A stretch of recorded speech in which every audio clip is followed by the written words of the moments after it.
Hello, everyone! How we doing today? Hope everybody's doing well on this fine Sunday afternoon. Good to see everyone. Hope everyone's had a good day so far. Maddie, hi! Jay, good to see y'all. No problem, Ariel. Chat breaking? Ugh, that's annoying. Do I know how many I'm gonna get through today? Same as last time. I don't entirely. When I'm picking games, I do note their playtime if it's listed on their page. Some of these did not have a playtime listed. So, I don't know exactly how many we're gonna get through. Some of them could be like multiple hours, some of them could be 15 minutes. I think I'm gonna impose a 1 hour cap on a game. If we've been playing it and it's still been going for an hour, we might switch. Again, nothing against the game. I just want to try and highlight multiple games, you know? But that's kind of the plan. I have a decent number picked out, and we're just gonna kind of go down the list until I'm out of time. But yes, for anyone who doesn't know, we are doing spooky visual novels from the Spooktober Visual Novel Game Jam. I have linked in the description the page with all of these submissions. I think there's like 250. So if you're interested in any of the games that we didn't play or just want to browse the catalog, be sure to check them out. They're made by all sorts of indie devs. Highly recommend, highly recommend. You'll find something you like there. If you like the serious spooky games, if you like the fun spooky games, there will be something for you on the page. So be sure to check it out and, you know, show your support. What was I gonna say? Shoot, I completely lost my train of thought. Oh yes, any games we play today, I will link in the description as soon as the stream is over, so you can go support those devs directly. The only reason I don't do it in advance is because I don't know how many we're gonna get through, so I'll just do it right after. Jay, mine doesn't, did not time my game for an average game, but I think it's less than an hour. Okay. Yeah, it really helps me. This is just a general thing when people put how long their game is on the page. Not every dev does it, but it helps me a lot, at least. Even when I'm not streaming. Like, if I have an hour and I want to play a complete game, I can kind of scroll through. Yes, give indie devs money. We are all poor. But yes, go support. Go. Shoot. Actually, don't shoot. Stay. Go do that after the stream. But anyway, yeah, I think with that little spiel out of the way, we are good to get started on our first game. So let's go ahead and move over to the gaming screen.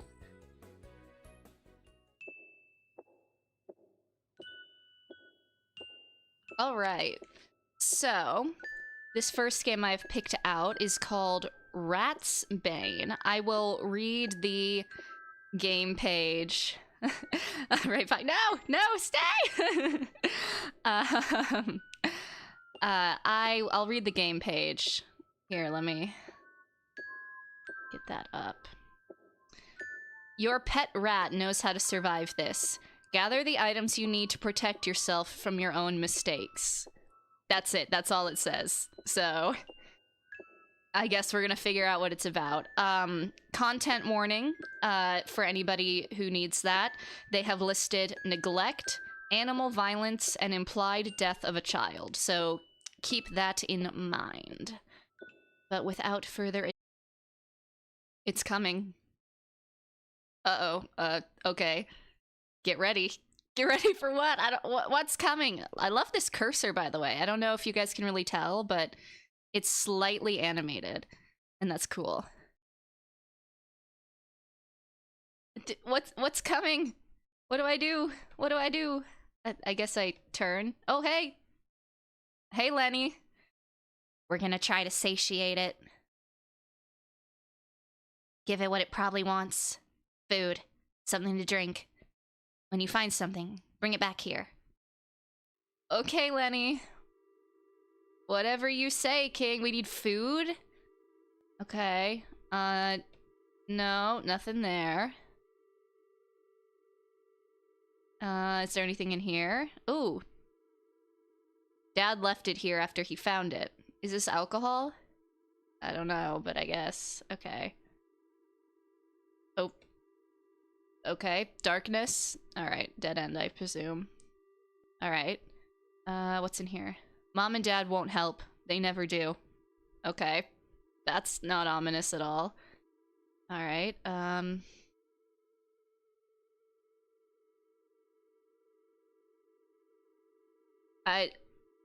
Too dark to see? Then get some light. It's not rocket science. Okay, Lenny.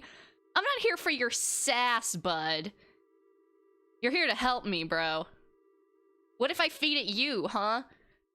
Keep snarking, see what happens. Oh, now there's a flashlight. There wasn't a flashlight there before, Lenny. It can flash an SOS signal. Don't think that'll help, though. Alright, well now we can go down the dark corridor of darkness. Okay. Oh, a snack. Lay's. Hope there's more for school. Alright. Alright, Lenny, I got food. That works. Feed him or get ready. I don't know. I'm gonna save. I guess we'll feed him. Munch, munch, munch. Pet him. Alright, that's enough. I wanted food. Drink. A home. Maybe fresh bedding. Get paper. Okay.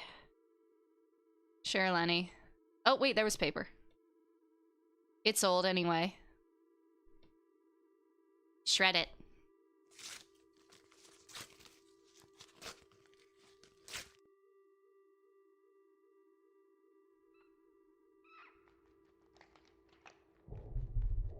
Damn, it's not enough. The opposite, then. Give it what it doesn't want.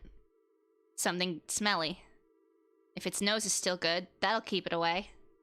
What, like rat poop, or... Ah.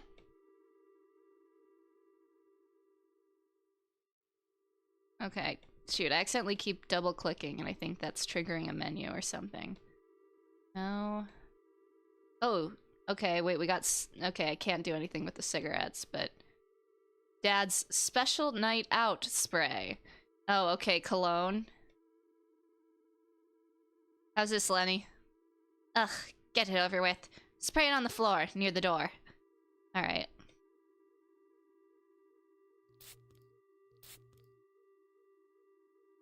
Hit-two! Hit-two! Is the game volume okay for y'all? I can adjust it if need be, but... There's not, like, music, really. Fill up the... Bless you. The holes in the door. Quick! There's holes in the door? Oh, there's... Okay, close. Still smells fine. What? Am I the clown here? Fill up the holes in the door. It's a start, but not enough. Might need to leave the room. Hit 2. Careful. Okay. Yeah, there's not a lot of sound. Like, even if I turn it all the way up, it's just kind of faint, trilling background noise right now. We'll leave it there for now. Oh, I see. They're always here.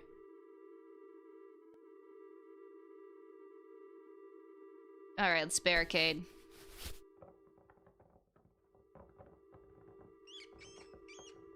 What, Lenny? Oop. Damn. That's no good either. Achoo! Goddamn smelly shit. Clean up the smell, leave it. We're gonna clean it up. Sneef. Thanks, kid. Oh, hey Lenny, you changed positions. Guess we're really doing this. We need a fire. Oh my god, a contained fire. Capiche? Burn down your house, kid. Well, I saw, like, cigarette. Yeah. This makes fire.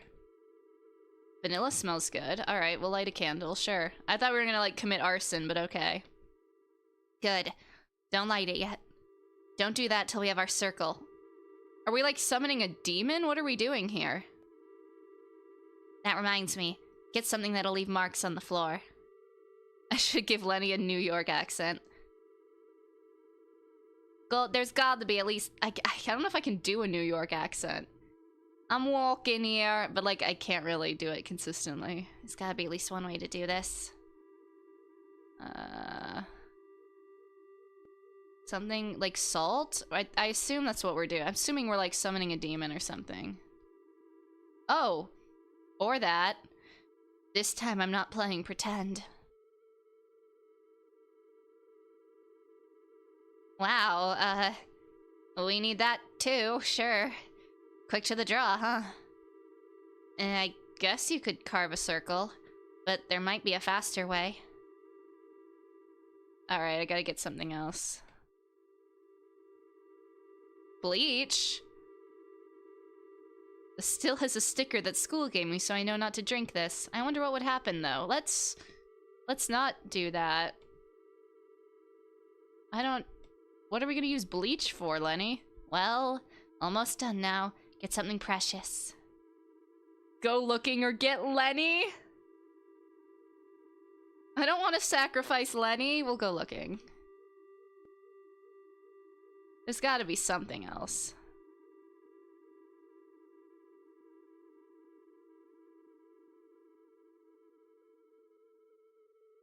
Is Lenny the only option? I'm not... Oh, hold on. No?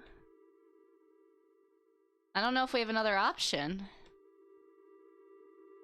Well, almost done now. Get something precious. I fear we have to sacrifice Lenny, y'all. What? What are you doing? That's sweet, but, can't be me. You're a good kid, alright? We'll get through this together. One way or another. Alright, I guess I can't do Lenny. What are you staring at? Can't you feel it? You want to get out of this alive, don't you? Okay. We can't do Lenny, which means I must have missed something. Something precious? Our parents? No? Oh, I can go left now. Oh. He never let go of this thing. We had a... Okay. Just about ready now. The bones are next. It's... Scraps. Bones.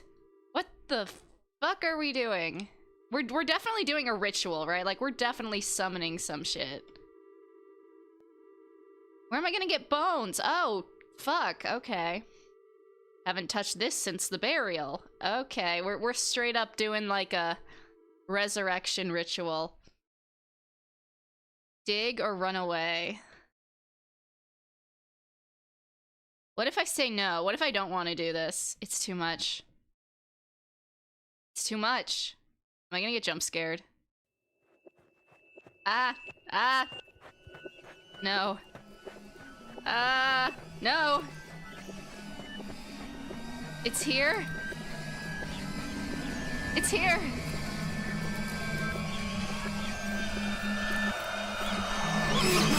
Oh yeah, we got jump scared. Cool, Lenny. Thanks. Real cool. I really thought you'd stay.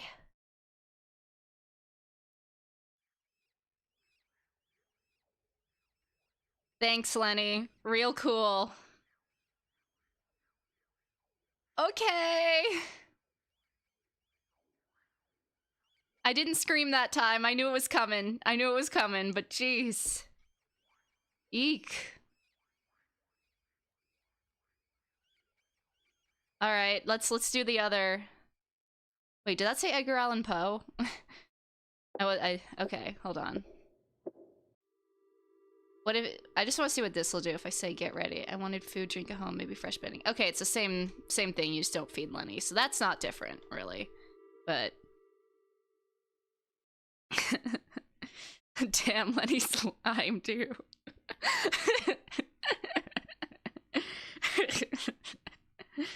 Okay, let's dig.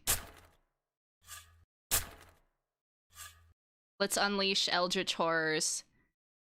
What is the opposite of a funeral? Is that a rat skeleton? Was this our last rat? Is Lenny dead? What are we doing here? Well, I don't know why I thought it would be a human skeleton. It's coming. Hurry!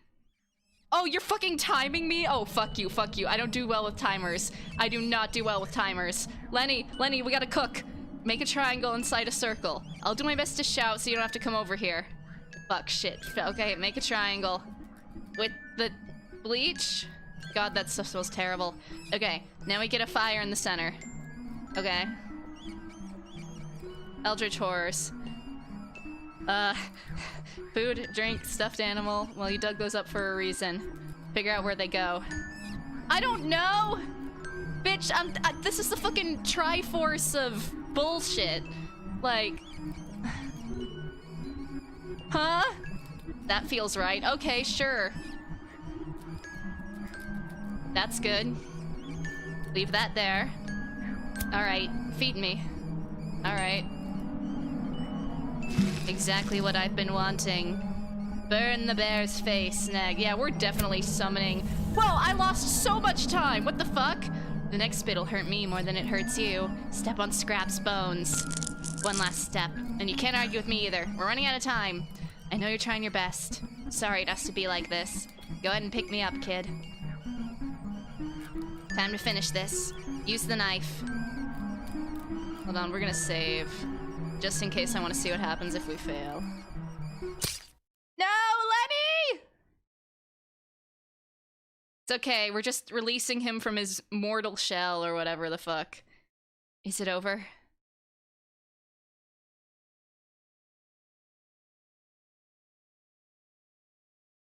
I should bury them.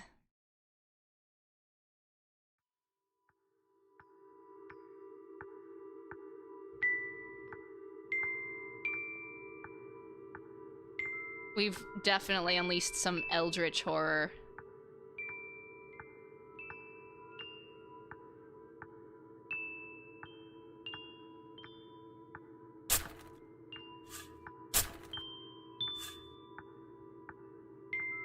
They're together. And I'm alone. Oh, that's it? Okay. Alright, What if we don't? What if we don't? Oh, okay, well here it's too late. There's no timer. Where's my timer? Okay, hold on, we'll load from here.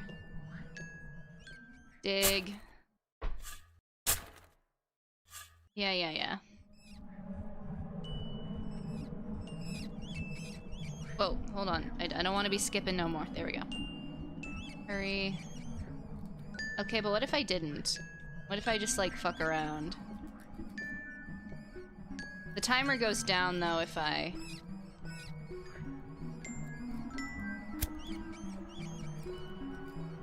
I think.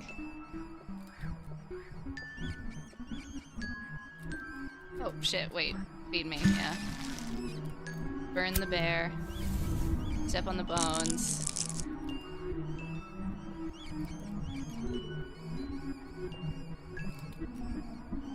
And what if we don't?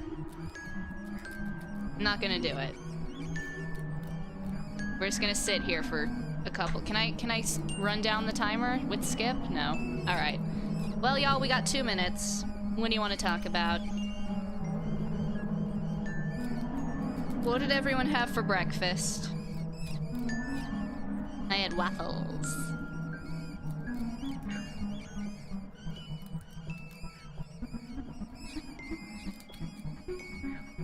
still don't know what kind of ritual we're trying to unleash, but are we sure those aren't rat bones?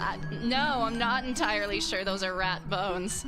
I thought it was gonna be a human skeleton, I'm not gonna lie to you.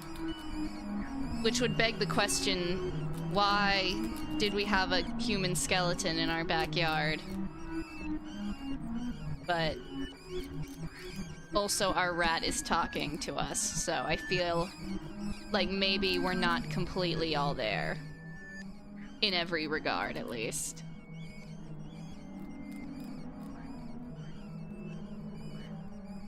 Lenny, I like to imagine Lenny's just like staring at us. Like, what the fuck are you doing? Alright, we're gonna run out the clock.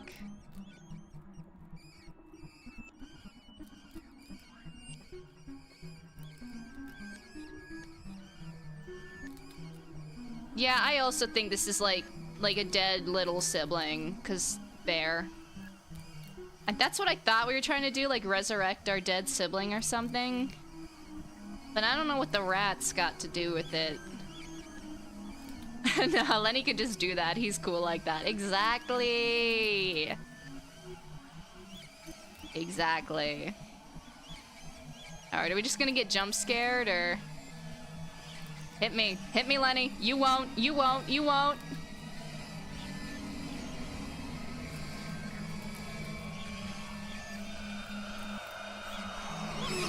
Okay. We got rat attacked. Ooh. Why is it crunching? I didn't like that.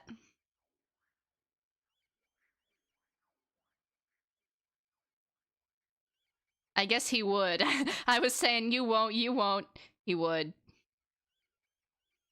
Alright, I think that's it. I don't know what else I could really do. I feel like I explored every dialogue option.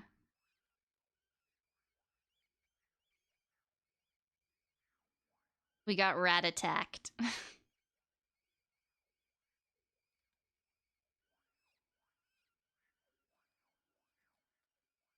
Very cool, very cool. Alright. Oh, these are the names of the track. Squeaked It, Burial, and Background Drone.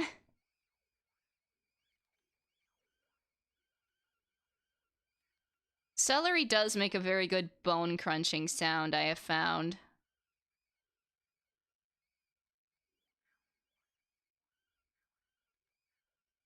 Alright. I liked it. I wish there was a little more. Oh, in memoriam of Lemmy. Aw. That's sweet. What was I? And Scraps. Oh, look at the rats. Shoot, what was I gonna say? Yeah, they was good at, really good at atmosphere. I wish there was a little bit more of an explanation on the story. It was, like, I know it was meant to be vague, but it was a little too vague. I would like just a little bit more detail. I'm interested that the fact when we actually completed the ritual, nothing happened. Like, we just buried Lenny with the other rat, Scraps. And that was it. But who knows? It's probably a metaphor for something that I just didn't put together. All right, let's go ahead and I'll pull up our next game. Let me turn that off.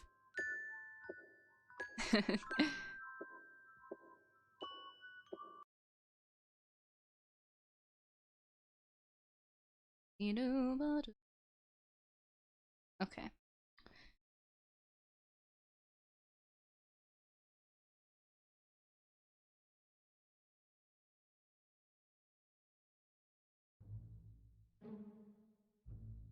Can I do it in windowed mode? Thank you.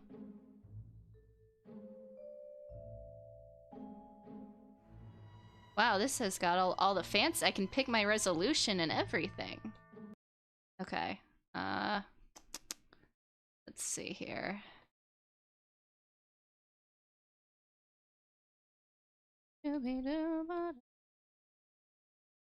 Is it not gonna let me do one? Come on, OBS. I never ask you for anything except all the times I ask you for things.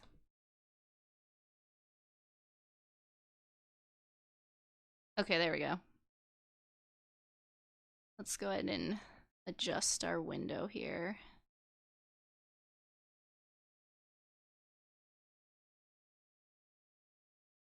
Okay, oh, the ratio's a little... Okay, I see. I see.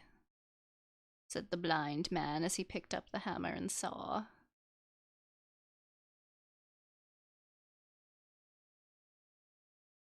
I know you can't see. I know you can't see. I have to center it. Okay. That should be okay, right?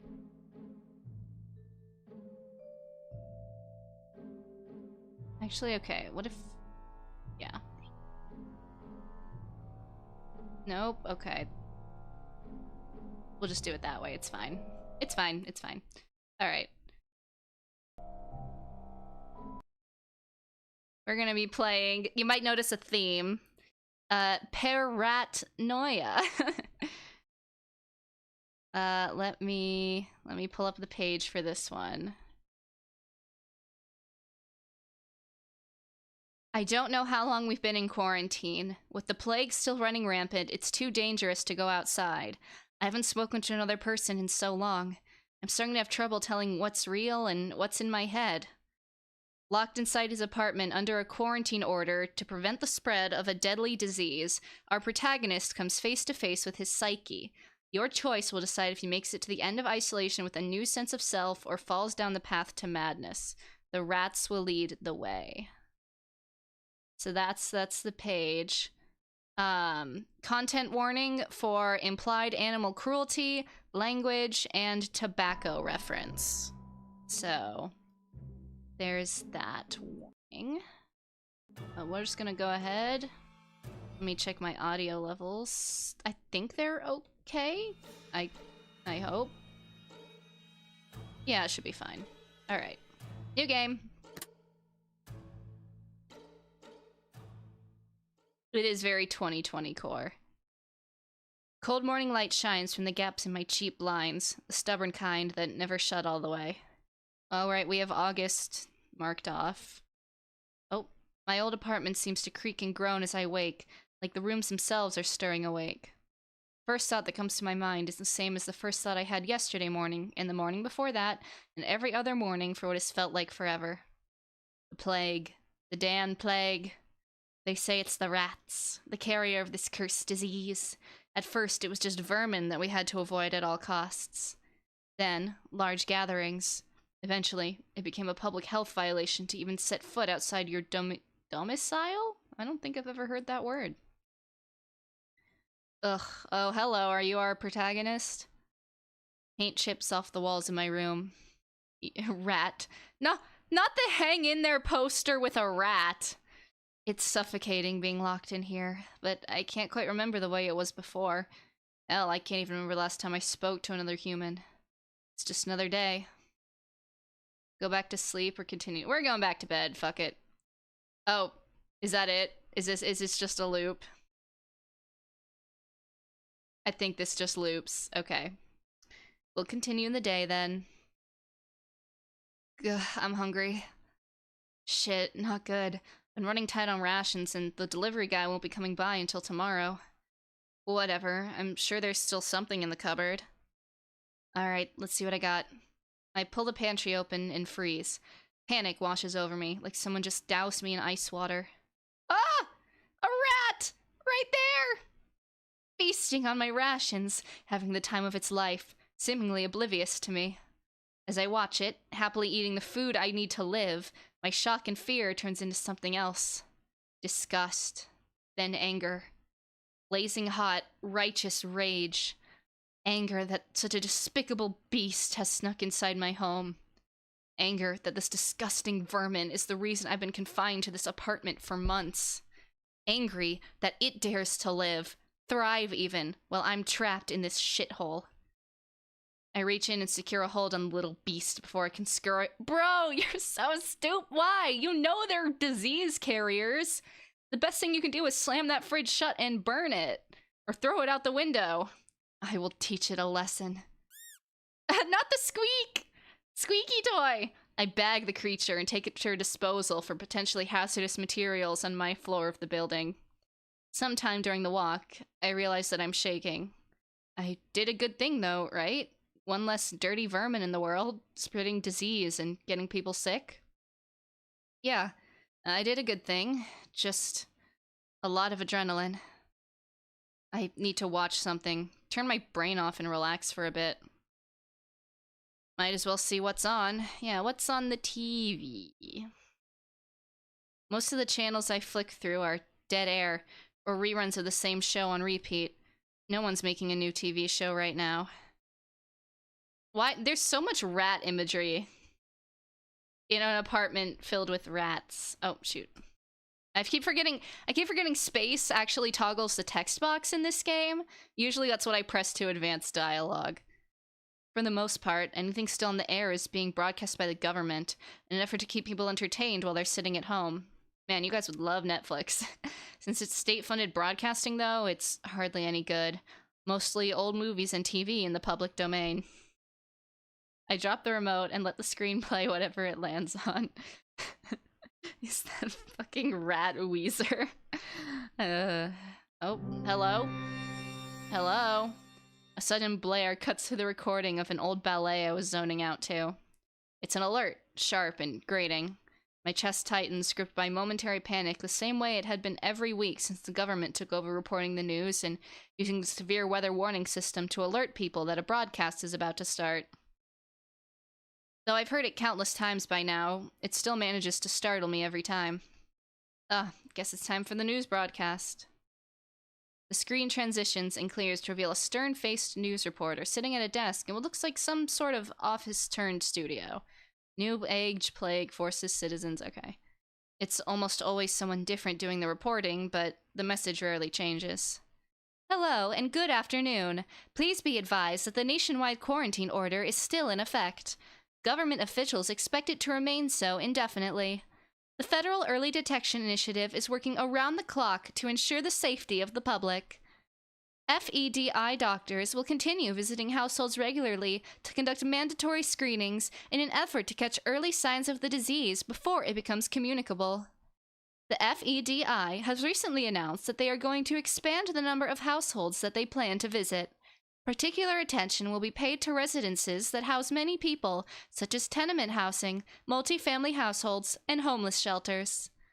If you or your loved ones are experiencing any unusual symptoms, don't wait. Report to the nearest FEDI station or call us at 633. Same script, same warnings. All they do is go around houses and subject people to weird tests in order to catch the disease early. Did you guys like my news reporter voice? Hardly seems to be working, though. Yeah, stay inside and stay vigilant. Whatever. What now? Let's save. Go to bed. Fuck it. Fuck everything.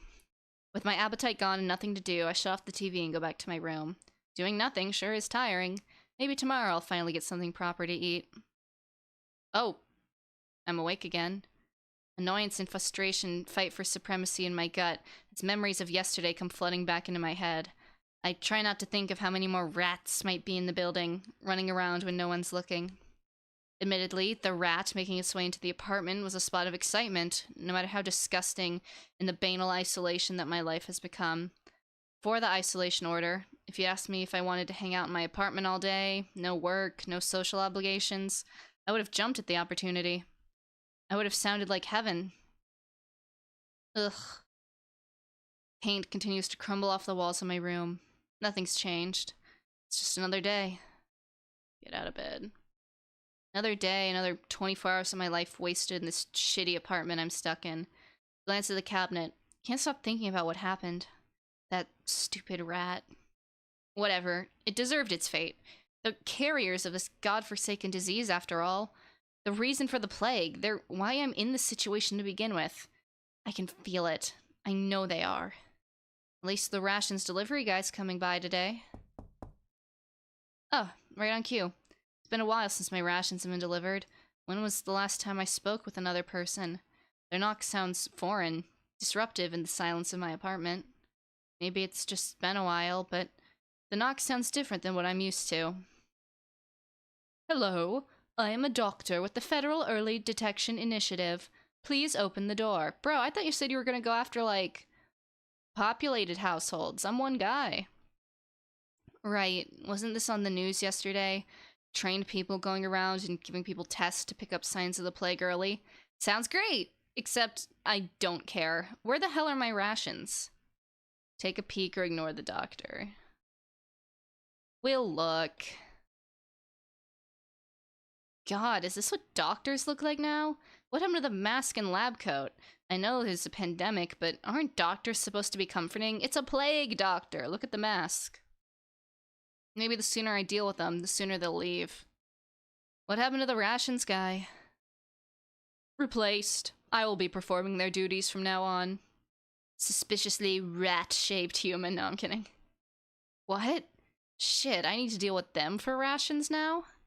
On one hand, I don't want to let this freak into my apartment, but on the other, I need my food. Fuck, fine. As much as I hate to, I'll let them in. Thank you. I can show you my credentials if you'd like proof of my identity. Nah, I believe you. After all, no one would go around wearing that freaky gear unless they had to. The doctor stills, as if they're not sure what to say next. Did I offend them?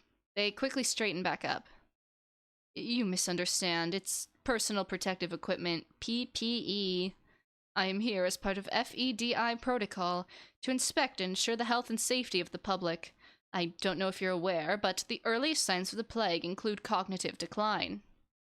This decline is subtle at first, so the Bureau of Health has developed a series of simple games to test whether or not your brain functions on the level of average, otherwise healthy adult. I'll be administering these to you every week from now on. How well you play Pong determines whether or not you get to live. In this first assessment, we'll be gathering a baseline for your scores on these games. I will compare the scores you get today to those you get in the coming weeks to monitor your brain function. Finally, I am required to inform you that if you refuse or interfere with my administering of these tests, I am within my rights to have you imprisoned as per protocol. Do you understand? Imprisoned? Why am I being treated like a criminal by a stranger in my own home? And what happens if I fail your tests? It's best not to dwell on failure. Just focus on passing, like I said. The games are quite simple. If your brain is functioning normally, you should have no problem completing them. The fuck? What a headache. Another annoyance to deal with every week. At least the old rations guy would just hand me my stuff and leave. Might as well go along with it and do my best. Prison is the last place I want to end up, especially with a plague going around. It did say it'd be easy, at least. Fine, whatever. Let's get this over with. This game will test your short-term memory. I'm gonna save, just in case. The goal is to match each pair of cards. Good luck. I think it'd be funny if I just completely fuck up. Oh god, I actually do have to play a memory game? Okay. What if I just fail spectacularly? Are they gonna kill me? Oh, what? What? Huh? It doesn't work. Eat healthy. Okay, you know what? I'm not gonna do it. I'm just gonna sit here and fuck around. Oh, is blank a card? Like... Oh, okay, weird. I guess that one just didn't render. Yeah, see, what if I can't do it? What if I have no cognitive ability? That wasn't quite right. This time is just to get a baseline, so please try- Okay, it's not gonna let me fail. Alright. Fine, I see how it is. Oh, wow, lucky. Okay.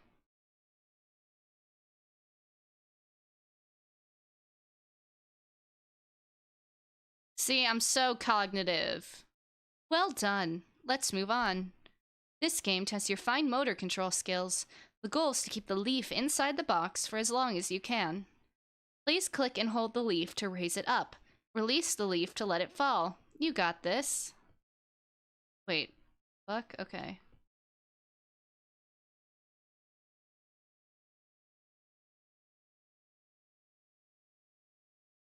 It's like Flappy Bird. Yay! Good job. Let's move on to the next game. This game tests your spatial reasoning. The goal is to organize these shapes into the presented outline without any crossing over each other. Okay, it's just, telestrations? Is that what it's called? I can't remember the name of it, but... Tangram, okay. Left click, use... Oh, this is complicated. Okay. Left click, use the mouse scroll wheel or Q and E. Fit all... Before you're timing me! Oh, I should have been paying more attention if they're gonna... Oh, fuck, I'm cooked. Okay, shit, fuck. Okay, no. Yeah. I should have been paying more attention when they showed me the... Is this not... Does it not fit? Oh, it's this one. Okay, sure. No? Okay. Oh, it's so over. I was never good at these. Okay, if you go there... Then you go there. Then you go... Nope, that's not right. No, I fucked up. Oh, no, I got it. No, maybe I don't. Hold on. And then you fit there. Nailed it. Never doubted myself for a second. Puzzle complete. Good work. That's all for now. We will repeat these 3 games again in a week. Ideally, you'll perform the exact same in 7 days as you did today. Okay, so they make me pass, and then I have to pass all the future ones. Minor changes in performance are normal, but marked decline would be cause for concern. Please do your best to stay healthy until my next visit. That means keeping up with activity as much as you can while staying as isolated as possible, and doing your best to maintain regular eating and sleeping routines. Thank you for your cooperation. These results will be recorded as a baseline for your aptitude. I will see you next week. The doctor hands over the package they've been holding on to since their arrival. It's the boxes my rations always come in. Finally. Even though I shut the door after the doctor, I can hear their boots echoing down the hall as they move on to one of my neighbors. Now, where was I? Right. Food. I set the box of rations down on the table, so I'm just making sure I do have volume on. And go look for something to cut it open with. Then, out of the corner of my eye, I see it. It's gone before I can focus on it, but I swear I saw a rat. Upright, like one of those cartoon rats that walks around like a human. I think it was raising its paw at me? Waving its paw at me? Sorry. I blink once, squeezing my eyes hard. When I open them, the rat is gone. I shake my head. Oh, we're cooked. That's all it is. My stomach's been empty long enough to trick my eyes. Yeah, that's it. I just need to eat. Sure. With my hunger sated, I go back to my room. It's been a long time since I interacted with another person, longer than it took them to drop off my rations. The effort of talking with that weird doctor, doing those stupid little games, has left me tired enough that maybe, I'll be able to get back to sleep. Damn. Okay.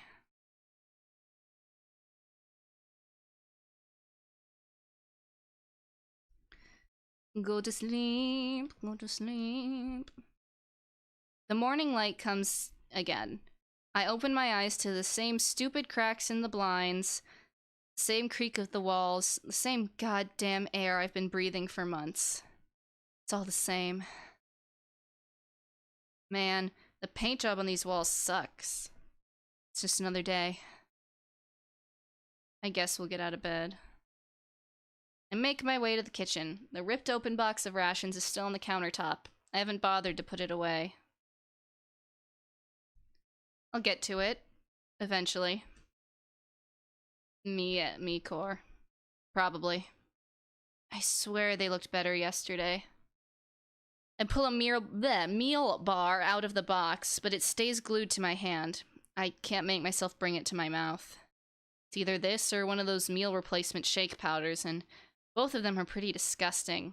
Was I so hungry yesterday that I didn't think about how gross these are? Then again, I can't remember the last time I actually had any real food. Not since quarantine started. The meal bars and shake powders have different flavors stamped on their plain silver wrappers. Chocolate, chicken soup, mixed berry, pizza? Ugh, and they still all taste the same. Honestly, would it kill them to add a little bit more flavor to these things? Right? They could have at least given out some dried fruits or something. Aren't canned goods a thing? Those last forever! It's Remy! What? Who's there? I whip around, putting my back to the cupboard. My eyes dart around the apartment, trying to find the invader. Can't see anyone. I'm alone, like I have been for months. Adrenaline pulses through my body with every heartbeat. So heavy, I almost don't feel the small tug at the hem of my pants. When I look down, I finally see it. A rat, almost cartoonish looking, staring up at me and smiling. That would be me. What the fuck? Is that how you treat guests? And they say we're vermin. Does it not have a lower half? It doesn't. Before I can get another word in, another critter comes out of nowhere. Another rat, slimmer and with a pointier snout, standing on its hind legs with its forelegs crossed. It looks uncomfortably human. Where the hell did this one come from? Well, it's a normal reaction to have when you scare him like that. Plus, he's probably not spoken to anyone in who knows how long. What? The hell? Another rat speaks from the corner of the counter. This one is bigger, with shaggy fur and a scar on its face. Seems like they're just multiplying out of nowhere. Suddenly, I can feel a gentle weight on my shoulder. 4 little clawed feet digging into my shirt. God, please, no. Hey, guys. Pretty good view up here. You know what? I call dibs on this shoulder, if you don't mind. Ha. I must be going crazy. No, I've definitely gone insane. Well, people who are insane don't realize they're insane. So, if you're worried you're insane, it means you're still thinking rationally. That's just oversimplifying it. People can definitely know what they're seeing or hearing isn't real, even when hallucinating. But schizophrenics aren't insane, though, so my point still stands. No, hold on. Just stop. Rats don't talk. Rats don't have opinions. They don't even have thoughts beyond eating, shitting, and nesting where they aren't wanted. So why the hell am I listening to them? Why am I talking to them? What the fuck is happening to me? As if reading my mind, the rat on my shoulder speaks again. Well, I guess some of us have just evolved faster than others. Maybe this is fine. I shouldn't panic. I'm sure by tomorrow morning, they'll be gone, and this is all just a fever dream. Yeah, that's it. And if it isn't, well, I don't really even want to think about dealing with that. I'll just play along for now. The path of least resistance is not always the wrong one, after all. Fine, you guys can stay. The second the words leave my mouth, all 4 of the weird little rats light up like I've just offered them to co-sign my lease. Hey, I knew it. You don't look like the type to say no for too long. Coda's the name. Don't worry, I like to keep things simple. I'm... Minnie? I'm gonna say Minnie. I'm Minnie. Glad to finally make things official. Hello, I'm Nomi. Russo. I look at them. 4 different shapes perched around the kitchen like weird, misplaced figurines, each with their own strange personality, each staring back at me, expecting a response. You know, there was this guy named Dave Seville who had this exact same thing happen to him. He made bank. Great. A whole cast. Minnie smiles like I've given her the best compliment. In the corner of my eye, I see Coda stretch on my shoulder, yawning. Nomi dips her head slightly in acknowledgement. Russo doesn't move at all. Minnie doesn't stay still for long, wandering around the counter to where I have a tube of aluminum foil.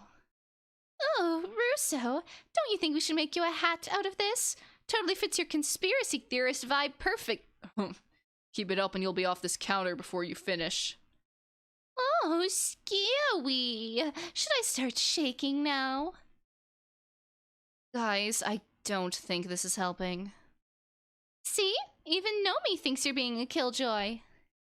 I bite down into the bar. It sticks to my teeth with every movement of my jaw. Noise from the rats continues to rise and fall in waves as they argue playfully. Coda scampers down my arm to join in. I watch them as I chew.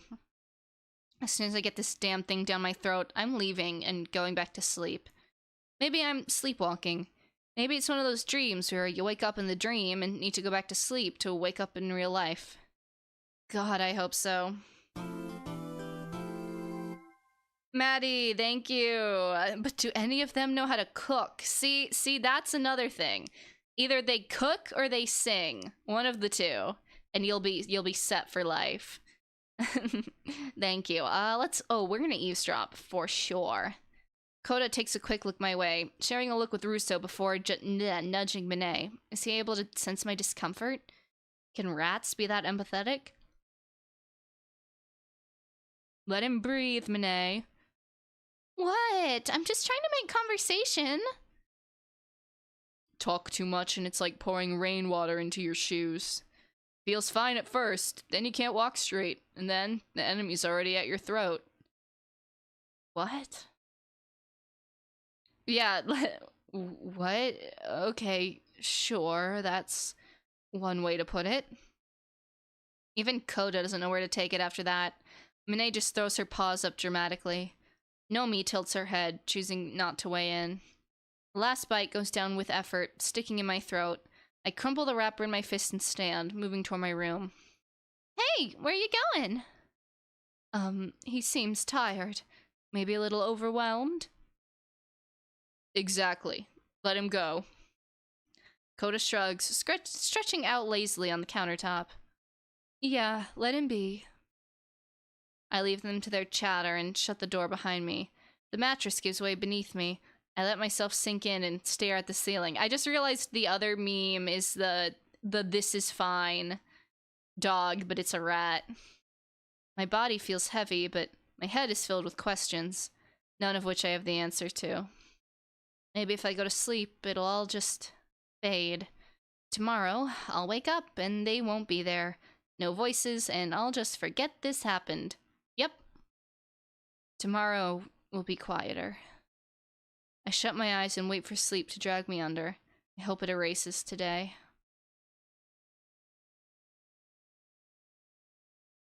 My eyes fly open, the thin streaks of light coming through my blinds and pointing straight toward my eyes. Threw an arm over my face, but it's no use. I'm awake now. With a sigh, I peel myself off the mattress, sheets twisting around my legs as if trying to keep me tied down. I shuffle across the floor, dragging my feet. The bathroom waits at the end of my hallway, like some sort of checkpoint. Guess it's time to start another day. Go to the bathroom. The bulbs spark to life over my mirror, illuminating my reflection like stage lights. I stare at this blasted reflection in the cracked mirror. The sound of cold water dripping from the tap echoes in the tiled room. Looking in the mirror always feels like an interrogation. Dark circles dig trenches under my eyes, and my skin looks older than I remember. Is it a trick of the light? Is this what I really look like? Yikes, darling! You sure that's you? Ever thought about following a beauty routine? You'd probably look almost as gorgeous as me. Monet laughs to herself as she strikes several poses on my shoulder, watching herself in the mirror. In the reflection, I can see Coda step up onto the sink. Nomi is perched on the corner of the toilet, and Russo is sulking underneath the bowl. Don't mind her. You look just fine. I'd say you look better than some mornings. No, look at yourself. That face tells you everything. You're tired because you let yourself be tired. Calm down. Maybe it's because you're just human. Nothing wrong with looking a little out of it. I look awful, fine, or probably tired. I don't remember these bags being so heavy under my eyes. It's been a while since I've seen myself properly. I'm just tired. Nothing more. Yes, nothing more. The tiredness will pass, and you'll wake up tomorrow. Same as always. Her words don't lift me, but they don't drag me down either.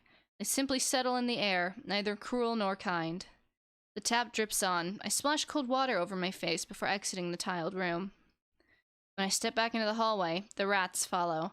Their chatter buzzes behind me. Coda hops down from my pocket to join in. It drifts in topic from my reflection to the people I used to share walls with.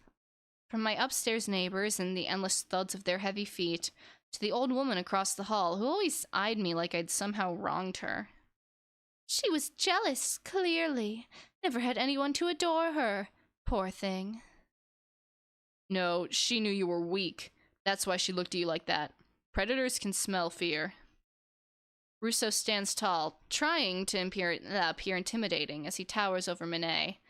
Coda simply shrugs and turns to Nomi instead. I bet she didn't even care. Excuse me, the yawning sprite making me yawn. Just harmless staring. What could she possibly do to you, anyway? Who knows? Their voices overlap, weaving stories about people I've barely interacted with. Moving shadows of lives that brushed past me. Their constant chatter drifts in circles, rising and falling like waves. By the time I reach the living room, their voices have faded into background noise, like a hum inside the walls. After a while of listening to the rats' chatter, I drag myself back to my bedroom. The ceiling stares down at me, and I stare back. I didn't join in on the gossip, but the chatter about my neighbors had stuck in my mind. Funny, I guess I never really thought about them before. Maybe they hated me, maybe they didn't. But it doesn't matter, does it? Not anymore. The thought fades as quickly as it came, like smoke slipping out of an open window. The sheets felt cool against my skin. The rat's voices taper off as I shut my eyes, waiting for sleep to swallow me whole. Alright, go to sleep, go to sleep. I wake to silence. No skittering, no little claws tugging at my clothes. Just the stale air of my room, and the same four walls that seem to lean in closer each day. Sit up slowly, waiting for a sound, a movement, but nothing stirs. Relief settles in my chest, weak but steady. Good. Things are normal. I'm normal. It's just another day after all. Let's get out of bed. Dragging myself out of bed, I shuffle toward the door and out into the hall, across the creaking floorboards, until the kitchen comes into view.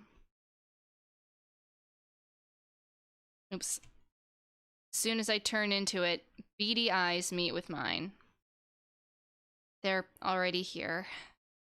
Four little shapes scattered across the room, as if this place is as much theirs as it is mine. Minnie is perched on the counter, tail swishing lazily. Coda is sprawled belly up on the arm of a chair. These guys are so... Russo is pacing, with sharp little steps back and forth across a windowsill. Nomi is sitting perfectly upright at the edge of the table. All four pairs of eyes lock on me, following me as I enter the kitchen. My stomach twists. Whatever comfort I had was gone in an instant. I was wrong. It seems like they won't go away. Not today. Maybe not ever. The ration bar on the counter feels heavier than it should when I reach for it. The rat's beady eyes follow my every movement. Well, look who's finally up. You were out longer than usual, huh? Don't worry, we kept each other company. He looks fine. Doesn't matter how long he sleeps. Still breathing, still standing. Good enough. He definitely looks like he needs more than this. You can see it in his face. Those bags didn't come out of nowhere. Shh, enough chatter. Look at what he's holding. That bar. That filth. You'd be better off without it. Yeah, you'd be better off starving, I guess. We only have so much food, Russo. I hesitate, then look at the bar. It feels heavy as a brick in my hand. I lower myself to sit in a nearby chair, all four of them close around me like some sort of council. Think. Every bite chips away at you. You felt it, haven't you? The sickness crawling under your skin after eating one. Trust me, you're safer without it.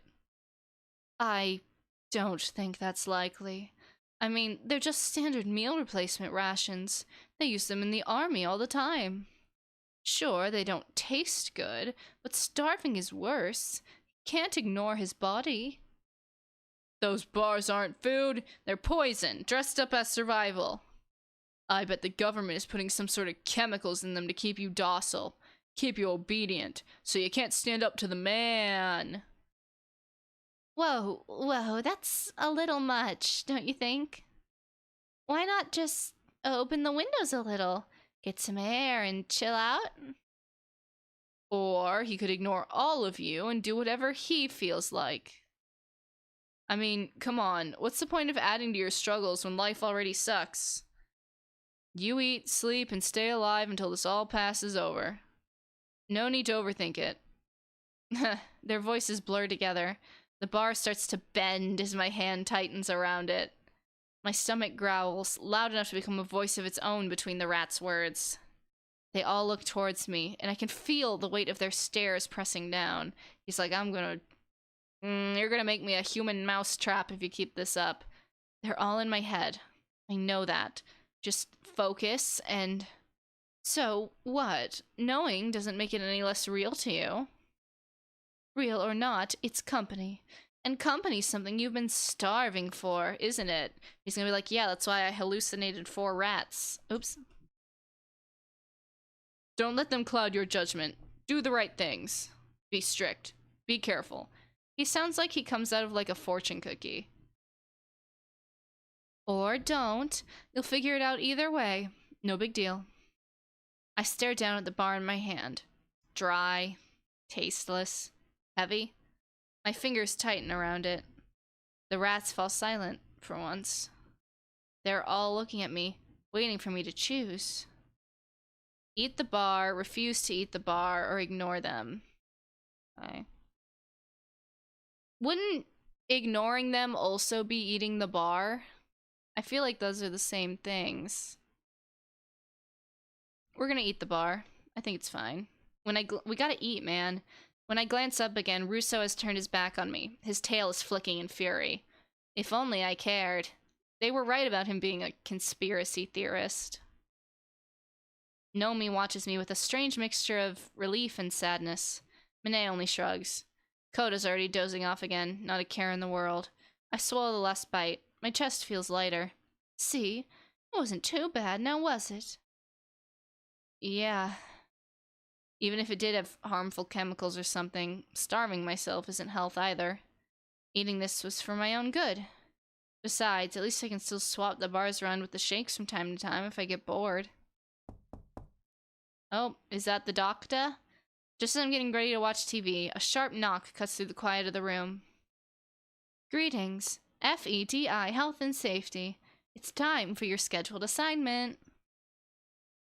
He's like, fuck. Open up, please. I drag myself to the door and open it, just a crack. I'm greeted by the same freaky doctor from before. I don't think I'll ever get used to the sight of them. Good morning. You're looking well rested. I am? They pause, holding up their special tablet. Encouraging signs. We'll run a small test now. It shouldn't take long. Are you ready? Okay. This game will change. Okay.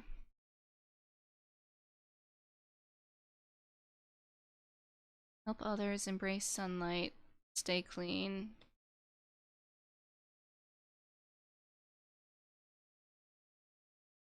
Bam. Well done, let's move on. This is the Leaf game. Okay.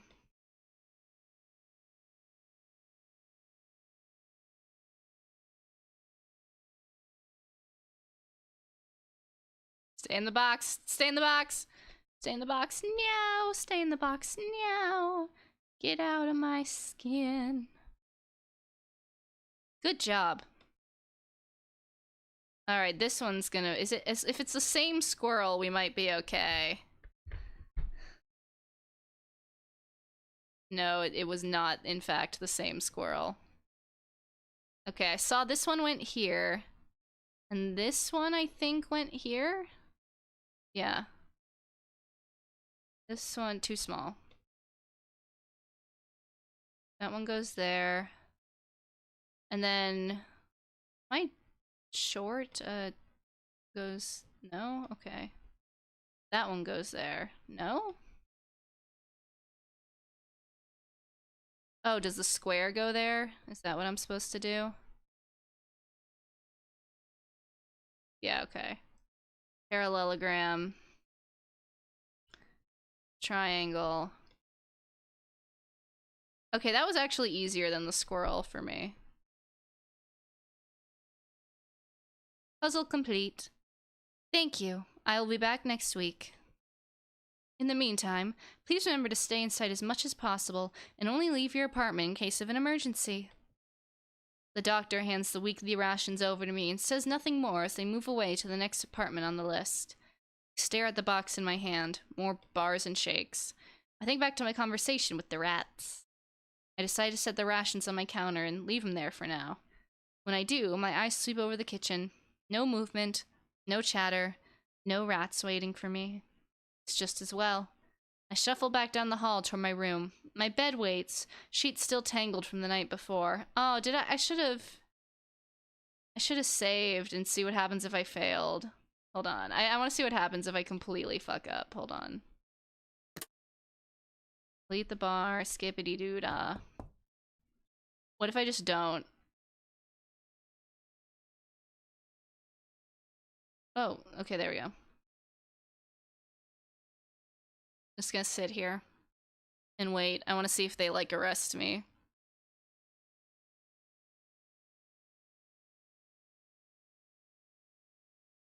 Take me.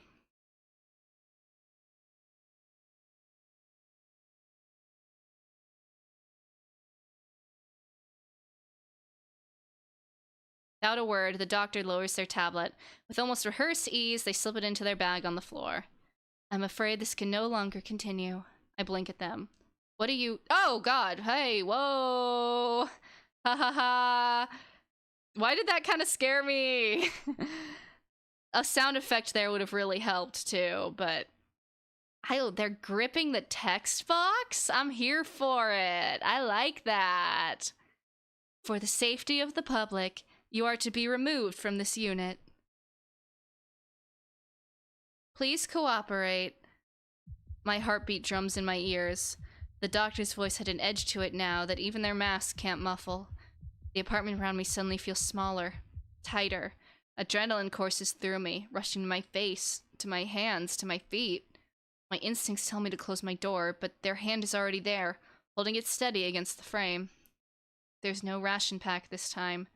No clipboard rising back up to block their face. What remains is the weight of a voice that no longer sounds routine, no longer rehearsed, only final. Alright, we lost, but that's okay. Let's continue. We'll load up from where I saved. I shuffle back down the hall toward my room. My bed waits, sheets still tangled from the night before. Once I lay down, sleep comes easier than I expected. Go to sleep, go to sleep. The light through the blinds cuts through my face, dragging me awake. I roll on my side and sheets tangle around my ankles. I'm warm in the wrong places and cold where I wanted to be covered. Well, time to get up and get going. So exciting! Who am I kidding? It's just another day. I drag myself up, scratching the back of my neck as I make my way to the kitchen. The rats are already there. Coda sprawled across a ladle on the countertop like it's his throne. Nomi and Minay sit close, ears perked, both of them pretending to follow along to Russo's ramblings as he places his paws behind his back. He's going on and on about something to do with hidden structures and the unseen hands of the government. I catch fragments of the words tumbling out of his mouth, but I don't bother piecing them together. Okay, cool. As I move past, none of them turn to me directly. They keep up their little act, like a stage play that I've wandered into late. I open a cupboard and pull down the first meal replacement bar that comes within reach. The stale taste barely registers on my tongue. As I glance at the rats, my eyes fall on the closet door in the corner. I don't remember the last time I opened it. Couldn't say why I'd even want to, really, but once I think about it, I can't stop. The thought itches at me till my hand is on the knob. Well, okay. I slowly open the door. I pull open the closet. Old clothes, a couple of boxes stacked haphazardly. The air smells like mothballs and dust. The rats scamper inside instantly, digging through the closet's contents like it's some buried treasure hoard. Look at all these hidden treasures! Bet you've got something juicy tucked in here. Hidden letters, love notes, expired snacks. It's just junk. Nomi lifts a trinket from the pile, holding it gently in both paws. Seems like you keep a lot of memories in here. If I did, they're not that important. The object doesn't spark anything in me. I can't even recognize or remember what it is or why it's in here. It might as well have belonged to someone else. That's oddly specific. That's weird. I'm wondering, did we like take over someone's apartment? I don't know why that makes me so suspicious.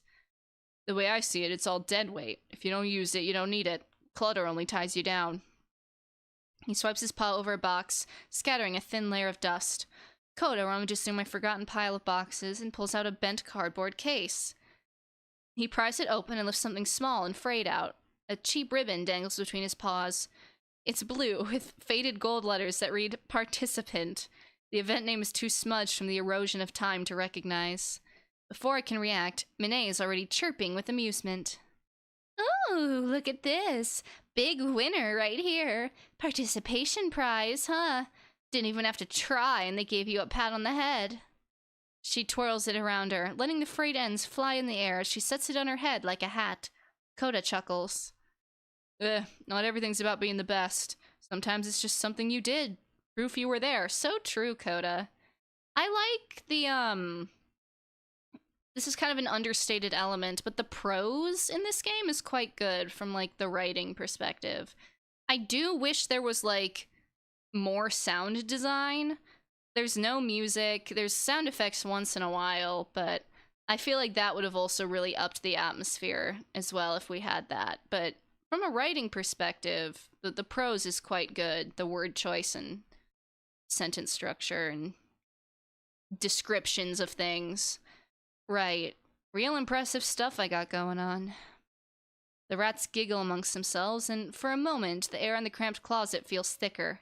Their voices twist over one another, dragging me toward an answer I don't feel like giving out. What do I do with these things anyway? We'll keep it. I stare hard at the ribbon Minnie is now parading around. Truthfully, it's nothing special. They give out participation ribbons to anybody. But it's mine. Maybe that's reason enough to keep it with me. See? Nothing wrong with holding on to scraps. You carried it this far, didn't you?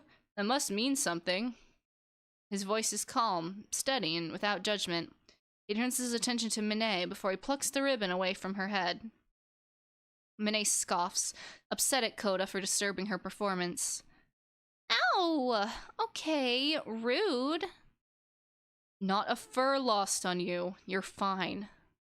Coda places the ribbon back where he found it, smoothing his little paws over the faded gold lettering. Eventually, I usher the rats out of the closet and shut the door, leaving the smell of dust behind us. The rats on our poster are the same as the rats in the story. So is he, like, actually making them up? Because why would they be on the poster? I move back through the hall, ignoring the rats stare at me in silence once the closet's shut. By the time I get to the bedroom, I feel drained. The ceiling waits. I close my eyes before I even make it to the mattress. Go to sleep. The light flickers weakly. It's softer than yesterday, but but still drags me awake. I open my eyes slowly. It's awfully silent. I take the time to enjoy a blissful few moments of peace. Rise and shine! Rise and shine, Ursine! Sorry. You know, you look less awful when you're asleep. Almost peaceful, like you don't spend your days brooding in this dusty little box. Oh, yeah. Ever considered repainting these walls? She's perched on the dresser, smiling like she's been waiting hours for me to wake up. Before I can react to her, another voice comes from somewhere closer, almost right next to my ear. Yo, you're up late? Not that it matters anyway. Nothing waiting for you but the same walls. Still, good to see you rejoin the living. Following the sound of his voice, I turn my head and find him sprawled out in the corner of my pillow, as if my bed was his to lounge on. I sit up slowly, rubbing my eyes. Whatever peace I thought I'd get in the morning is gone. They're here again. Another very normal day. This isn't real. What if I say... Hold on. I'm gonna say it's not real. I'm not sure. It's not real. Not real. It's not real. What if I keep saying it?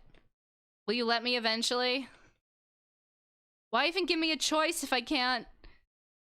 Please, please, please! Why even give me a choice? Alright, whatever. You win. I pull myself upright and shuffle down the hall. My feet sound heavy on the creaking floorboards. I'm hungry. Current plan, make it to the kitchen, grab something to eat, and ignore them. Sounds solid enough. Except the moment I step in the kitchen, they've gathered before me. Kota and Mine somehow made it here before me. Mine hops lightly onto the counter, tail swishing, while Kota claims the chair, stretching out like a lazy king. Nomi is sitting primly on the windowsill, her eyes distant. Russo stands stock still on the table, stiff and watchful.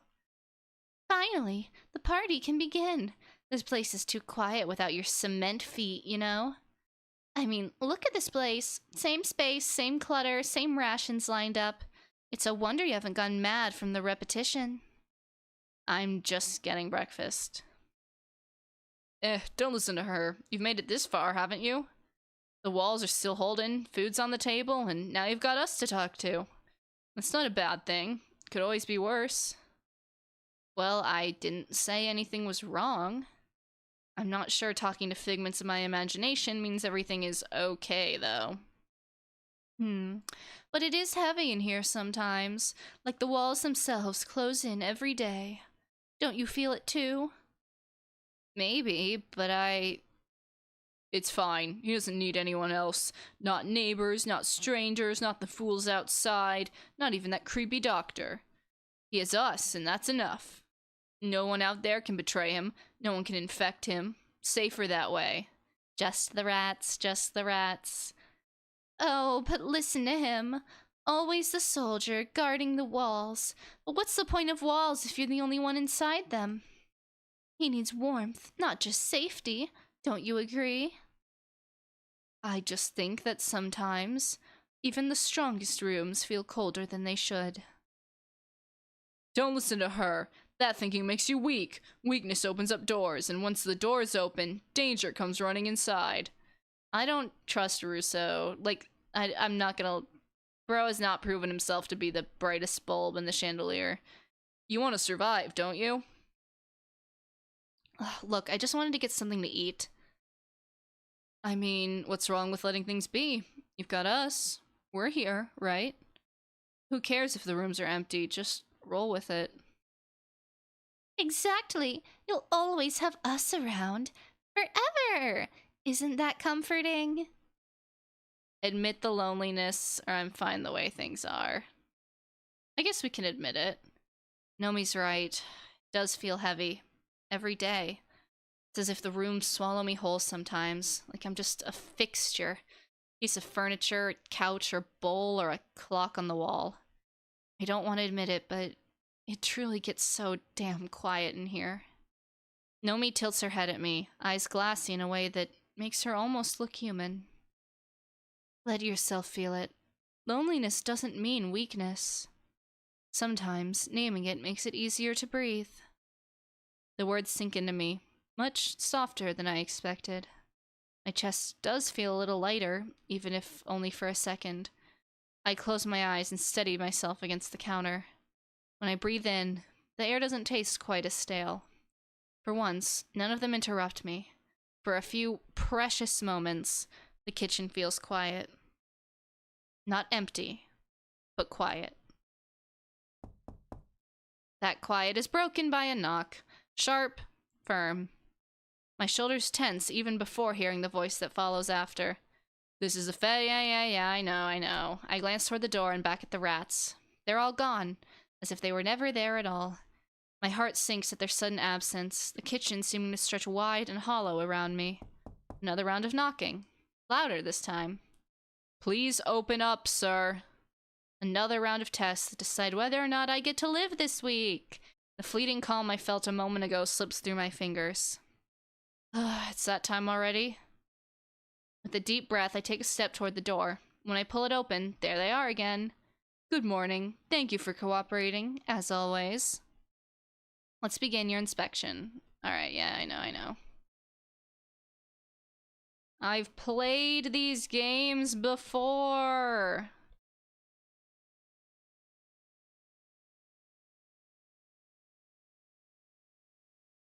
Well done. Yeah.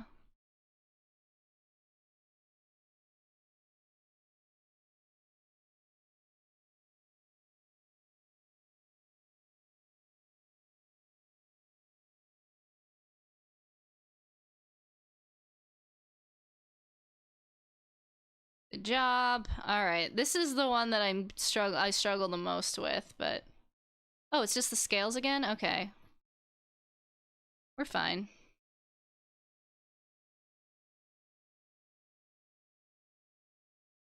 Not even worried about it.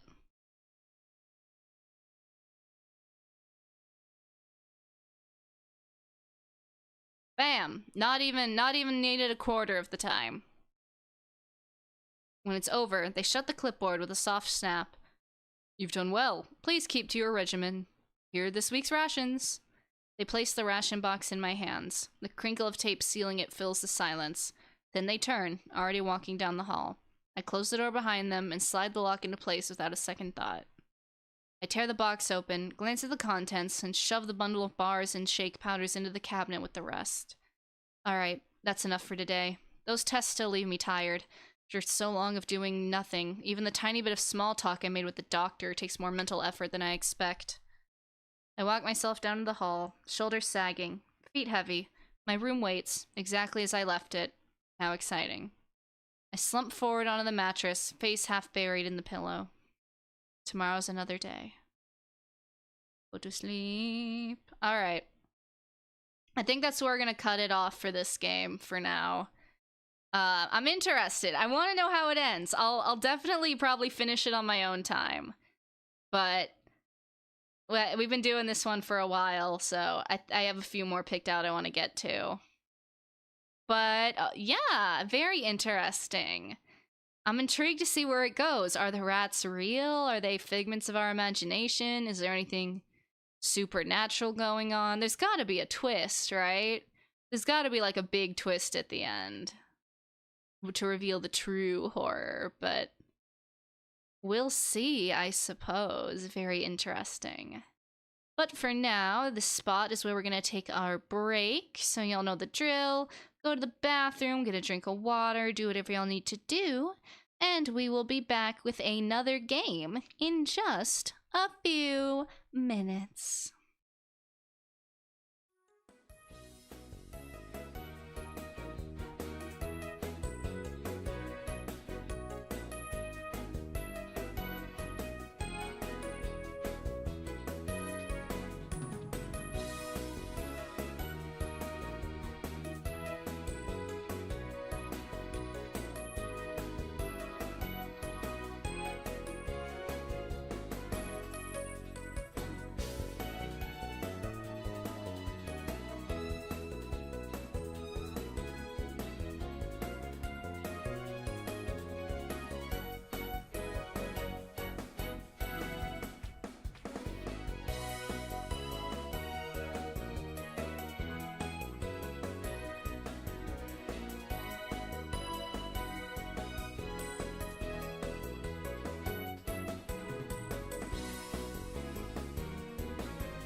Alright, welcome back everybody. I've got our next game pulled up here. This one is called Nova's Ship.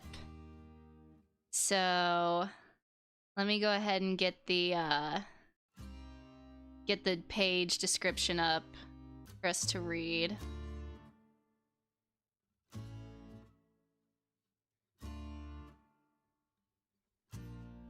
Okay. Hey there, this is your captain speaking. I'm Drake, and... Drake, my friend... Oh, words. And, okay, so it's hard to explain how this is formatted, but it's in the term of, like, text bubbles. So there's two characters speaking to describe the game. One's Captain Drake, and one is Nova, who is a whale. Anyway, for context. Hey there, this is your captain speaking. I'm Drake, and Nova... Drake, my friend. May I welcome our new friends instead? It is called Nova's Ship for a reason. Aw, dang, you're right. It'd be weird to say hi to myself, wouldn't it? Take it away, my whale friend. Hello, I'm Nova, your trusty ship navigator. As a sea spirit, it is my duty to ensure you have a safe journey while at sea. Join us as Captain Drake on an adventure to conquer the waves and evade monsters. Together, we can help the Order seal the greatest evil and put it to sleep. Will Drake bathe in the riches, surrounded by his I can read. Guatemalan beans, and live his dream out in his not-so-humble, ridiculously expensive, self-indulgent coffee corner? Or will Drake continue? Alright, stop right there, Nova. The first half was splendid. No one needs to know the latter half. Aye, aye, Captain. Let's move on to important matters. Sandy said there was an important list I should show you. Please read this. Alright, so this is the content warning, y'all. We have horror comedy and eldritch themes, child death, drowning and characters being consumed alive, madness, hallucinations and depictions of insanity, murder and blood, strong language and swearing, descriptions of massacres, and descriptions of ritual sealing. So, keep all that in mind. Then we've got all the credits and stuff, and yeah, okay, that's pretty much the intro. So with that out of the way, I think we can go ahead and get started. October, hey! Yeah, the logo is super cute. I love the logo. I love this title screen. Alright. Ooh, we got little sound effects, too. Let me see if I can... Look at this UI! Okay. I'm loving it. I'm loving it. Where's the... Is there a volume slider? Oh, audio options. Me when. Okay, let's turn the sound volume up a little bit. Oh, look who's all big and mighty. Big and strong little fella.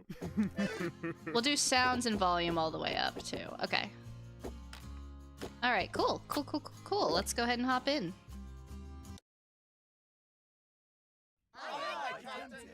Voice acting, yes! I can spare my voice. Hot dog, I'm actually captain, and they legitimately say the aye thing.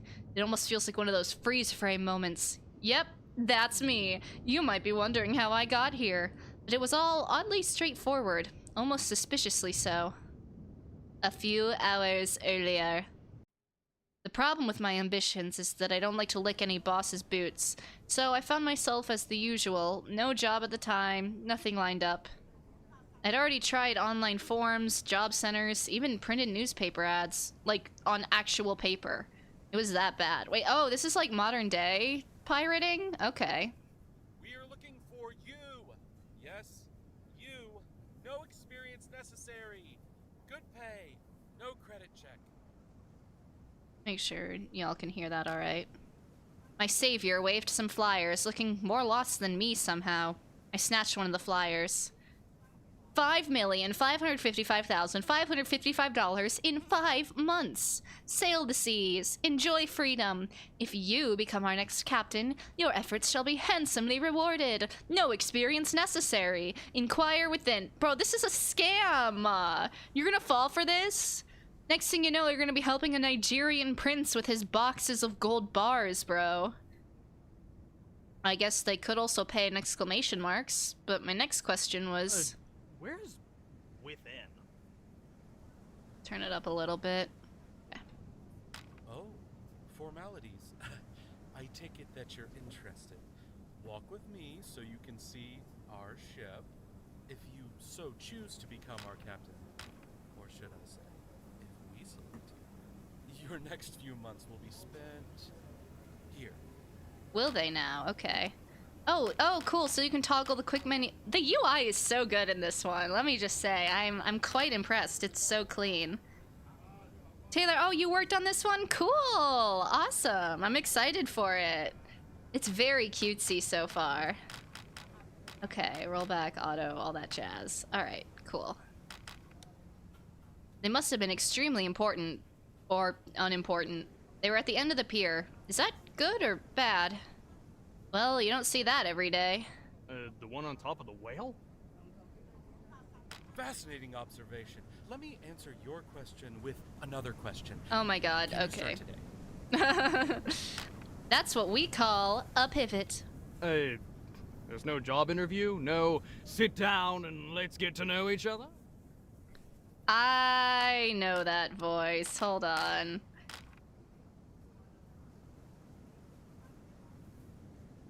Yeah, yep, mm-hmm. That's awesome. I had to check the credits, You but... passed! With flying colors, in fact. Wow! Must be my lucky day. We've done great on the job interview, you guys. Yes, I question it that much. Sue me. If you can, because I'll be rich. Try going against a multi-millionaire with a legal team of a dozen lawyers and let me know how that goes. But you must understand that part of our generous offer is linked to our need to depart before sundown. In fact, as a token of our earnestness, take this. It's dangerous to go alone. Take this. Do you know how a certified check works? Here, $9,500 to sort out your rent or whatever it is that you need to do before our departure at sunset. This isn't suspicious at all. I don't even know how a normal check works, my guy. I call my bank and get an AI-heavy recording of how certified checks work. I read the little numbers at the bottom of the check to the assistant. The $9,500 is as good as mine if I want to go through with the deposit at my bank. Now, the urge to bail right then and there tickles me, I'm not gonna lie. But then there's the matter of the remaining $5,546,055 that I could earn, so let's see who I'm gonna work for. The name on the check reads as The Order, 12345 Main Street.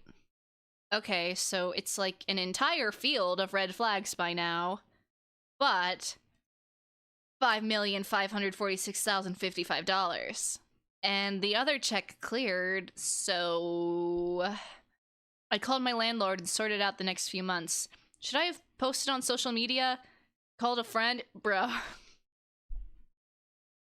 Oh boy, we're dealing with a certified blockhead here.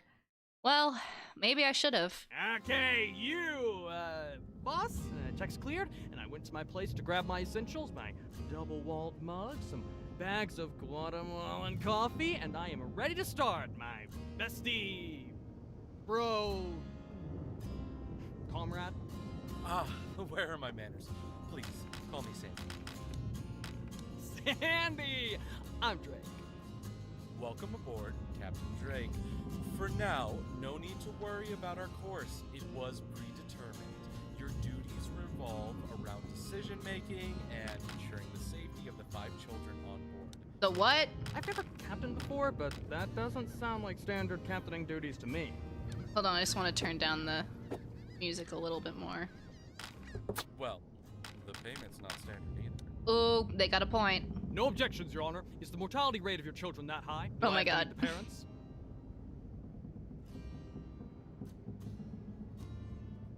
Not at all, but ensuring that these children make it back home safely is what we are all getting paid for.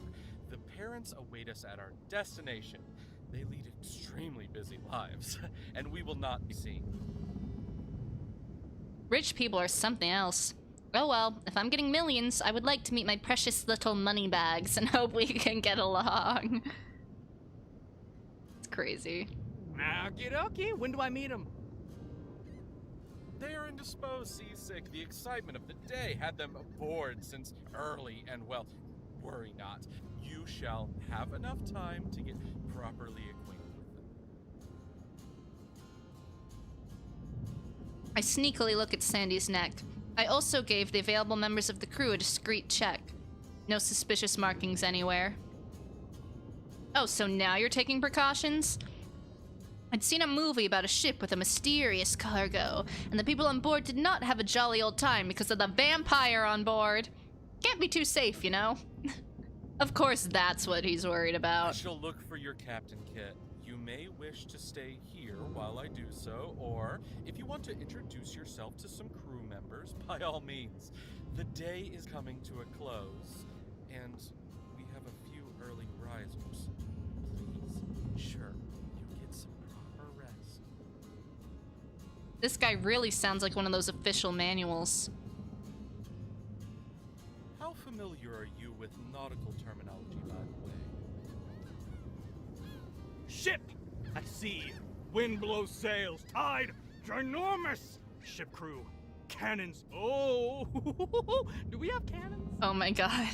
No. You don't even know, like, starboard A or... quick rundown of responsibilities. Buttons oversees all personnel and maintenance. Cinder will keep you fed. Hod will raise your spirits. Win will take care of you if you are unwell. Bill and Phil are in charge of all the cleaning. And Piper here is ever vigilant. You bet I am! A ginger-haired sailor peeks from the little balcony thing up top. I should really brush up on my ship structures.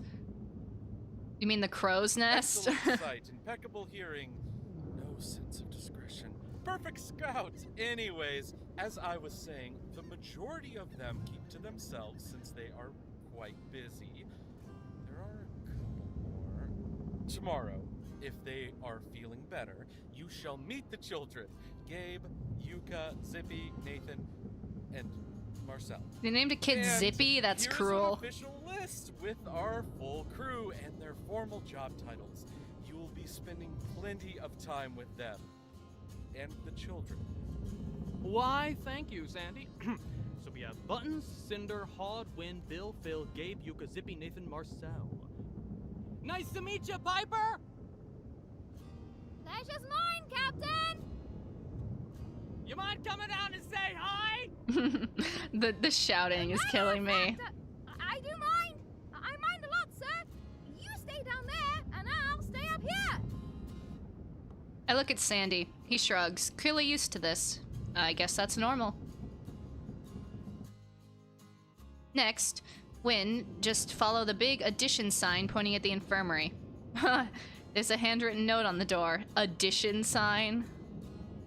I am currently watching over the children. If you have urgent matters, you may find me at their quarters. For minor inconveniences, please use the basic medkit I have left to the right of the door. P.S. Hod, please, nothing too loud today. It's funny. The addition sign. Now, what makes me uneasy is that I can read that note. Like, straight up. Nope, squiggly handwriting. Or, in other words, no doctor's handwriting. Should I worry about my kidneys ending up for sale online? He's so paranoid, but only about the most inconsequential, absurd things. Well, time to check on the chef. A handy sign on the wall says down here, and... I'm Drake, the... I don't want to hear it. I'm busy here. I'll stay optimistic. Perhaps a nice cup of bean juice will soothe my nerves. I just wanted to ask if I could grind my coffee. Ain't no coffee machine here. Ain't no grinder. Go to your office for your coffee. My kidneys. For sale. Sure. For sure.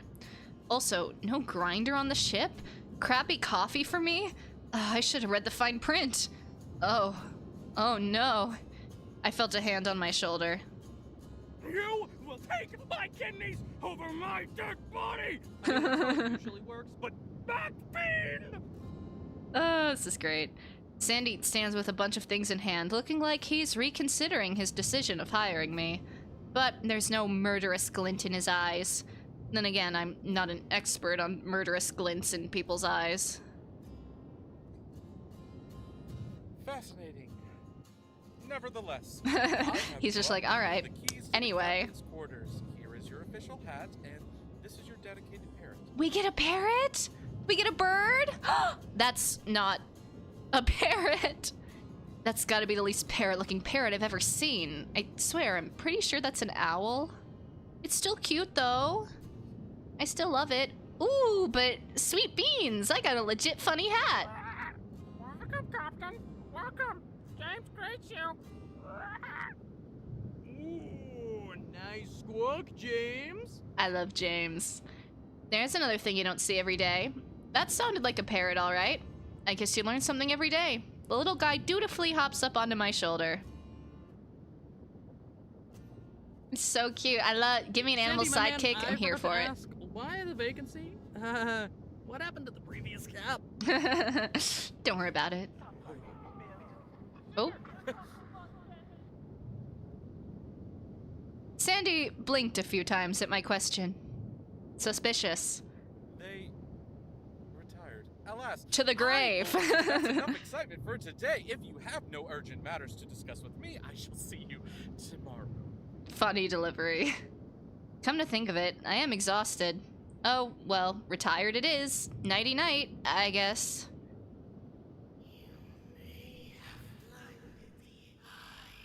Oh, what?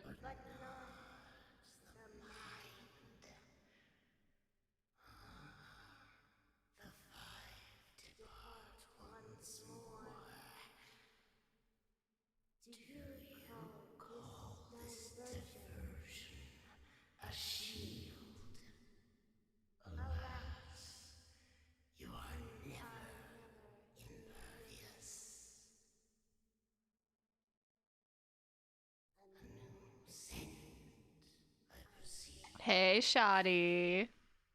So be it. This changes not. Well, that was weird. I'm sure it's nothing. Rise and shine, I guess. There's no shine. The gentle rain blankets us like some poetic simile. I don't know. Soft rain is my point. But I have arisen! And I have, unfortunately, failed to get coffee. The coffee machine in the common room is one of those pod things that serve brews with notes reminiscent of ashtray and a hint of pavement on a sunny day. And it has no pods. Oh, well, that's rough. I guess we're not gonna question that. Dream, vision. How do people even function here? I will find a grinder and find a way to make myself a good cup. In the meantime, I toss a tea bag into my hot water.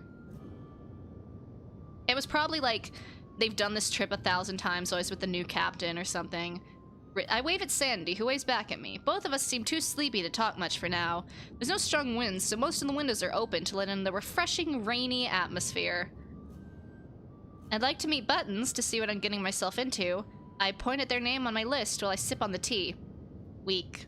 Double bag next time. It's probably like a time loop almost situation or we have to keep making ritual sacrifices with new captains. Sandy goes for his trademark shrug, as if I'd been warned, and points at a room at the end of the hallway? Do ships have hallways if it's like on the top deck? What matters is, before trying the door, I double-checked the list Sandy had given me. Ah, well, I think this is the door. Aw, one of them's got a doodle on it. Knock knock. Knock knock? Okay, I clearly hear someone shuffling in there. Buttons? Hello? Boatswain? This is Captain Drake. I'd love to meet my boatswain in person. Yes, I am Buttons, the bosun. Good to hear ya. I see here that you are the boatswain? We've said this 3 times. I think we know. Yeah. The word you see on your document is bosun. What do I do with the rest of the letters? That was funny. Basically, you're the captain. Use them as you please. The writing is funny. Huh. This is my sense of humor. Well, that aside, may I just... I lightly nudge the door, but am immediately met with an opposing force on the other side. Lot is fine. Lot is fine. If you have a request for maintenance, you'll need to fill out Form MA01 unless it is linked to electrical, plumbing, or weatherization issues. If you have a personal complaint or suggestion, Forms HR01 to 09 should keep your needs covered. This is how office paperwork is. Slip them under the door and you can consider them as good as done. Good day. I'll go back to my duties. Alright, we're just not gonna worry about that. Damn, okay. I've invited Sandy to my office to discuss how things would start working with me around. The captain's office turns out to be by my bedroom. I'm not sure what I was expecting. I open up the window. I need more rain scent. Ew. I don't like the smell of rain. I try the case Sandy had given me. Inside a desk drawer, there's a note with some really educated-looking, totally attended university handwriting. Safe's password. 482560. Okay, well, that's extra. A sudden gust pulls the paper out of my hand, and it flies directly out the window. Off it goes, dashing away on the wind. Nice job, bozo. The gust was oddly purposeful. Came out of nowhere, then it was too aimed, then gone. Sandy's flabbers are so gasted, I'm certain there's no other copies of that note. I stare at the jarringly modern-looking safe and cock my neck. Obviously, the safe's code is, yeah, that. I was gonna check the backlog, but I guess that works too. It was 482568062473824. Beep. Like magic. 8675309. I type it in. The safe beeps as a light flashes green. Voila!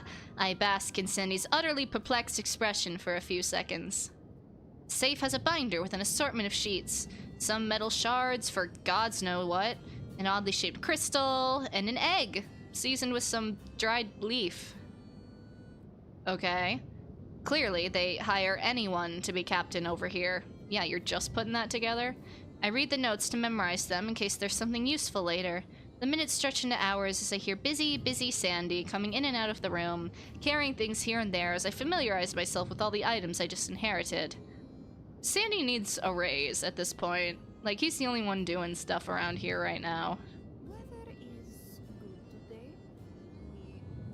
We may have overstocked camp beaches. Running low on grit for the sweep.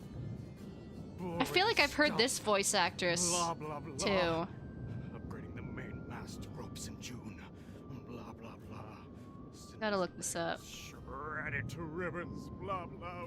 Wait, backtrack. What? 1 second. The sea sent another assassin last night. That's definitely... Hold on. The previous attack records have been scrapped. Not by me. This entity was sentient, methodical. It knew the ins and outs of how we operated, and knew every route of us. We were woken up by Maisie's screams. We couldn't find her. The blood trail we saw coincide confirmed our worst fears. Then Yuka screamed. We bolted down to the kids' room, and the 5 remaining children were fighting off her. Okay, yeah, it is Kylie Rootson. Cat-like, but with reptilian aspects. A hand at the end of its tail. I know eyes her full from, of malevolent Disventure Camp. intelligence. And it could speak. Cinder didn't think twice and charged at the monster, trying to free Yuka, Anastasia. He managed to scare it off, but his leg was shredded to ribbons as a parting gift. Yay! He swore to come back for our little Yuka. Well, that's not great. With Maisie gone, we are down to 5 children. Our navigator keeps them safe to the best of its abilities, but the sea's gaze is fixed on us now. And it will keep hunting us down relentlessly unless I do something. I have to find a way to shake them off. Well, that's one dead child. Time to start gathering supplies. June 3rd. We should consider making more space for Kartoshka.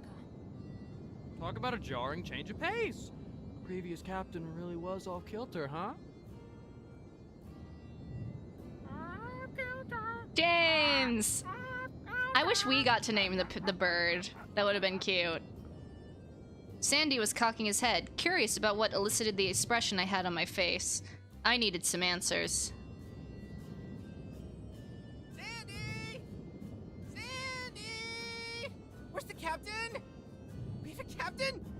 Oh! Sandy smiles and tilts his head toward the main hallway.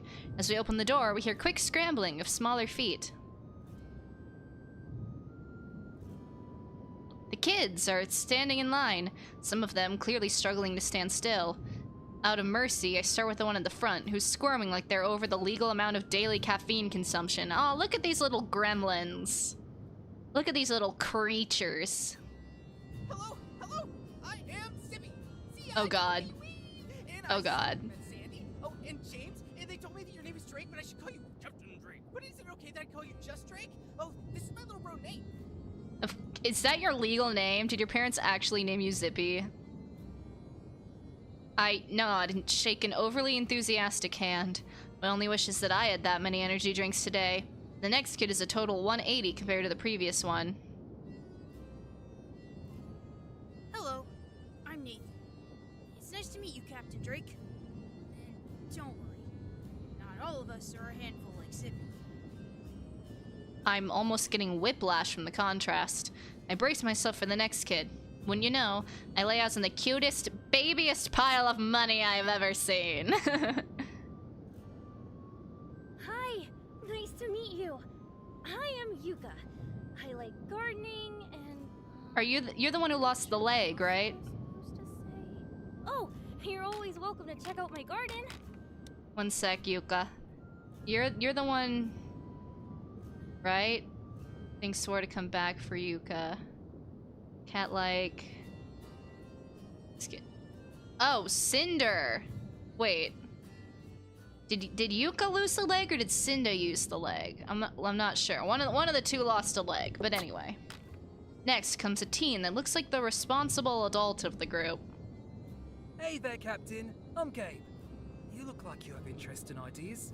When you have time, I'd love to pick your brain on what I'm working on. And the next one looks simultaneously 14, but also like he's considering his retirement funds, his mortgage, and trying to juggle his kids' football practice schedules. That's crazy. Sorry. You good, Marcel? Marcel's not fully recovered yet. He's still a bit sick. Do you want to go back to your room, buddy? With a polite nod. Ooh, I loved that animation, though. Marcel departs, weighing the best deductions to attach to his next tax form, I bet. Leave this kid alone! Gabe walks alongside him. As I watch the two leave, I feel a tiny tug on my sleeve. Hey, that rhymed. Did you know hydroponics allows you to save space while still letting you grow the reddest tomatoes you've ever seen? I promise to take a few to Cinder. Want to join me in picking the right ones? I did not know that, Yuka, but okay. It's evening, and it's not like my schedule's packed. Sure, why not? I follow Yuka to the ship deck. A small bucket full of ripe tomatoes awaits us, and another one with prime bell peppers. Oh, I'm sure it was another one of those zippy, random acts of kindness. There's no stopping them once they start. Let's head to the kitchen instead. Oh god. This child is a lot for me. I get the heavier looking bucket. Yuka toddles a bit under the bucket's weight, and the door opens from the inside. Yuka's cute, though. Hey there, Yuka. Thank you for... You! Oh god. Out of my kitchen, now! Brother, why? I'm helping here! Jeez, old captain wasn't kidding about his attitude shifts. Dang. Yuka waltzes in. People trying to get into the kitchen never gets old. The guy holding a broom. Phil.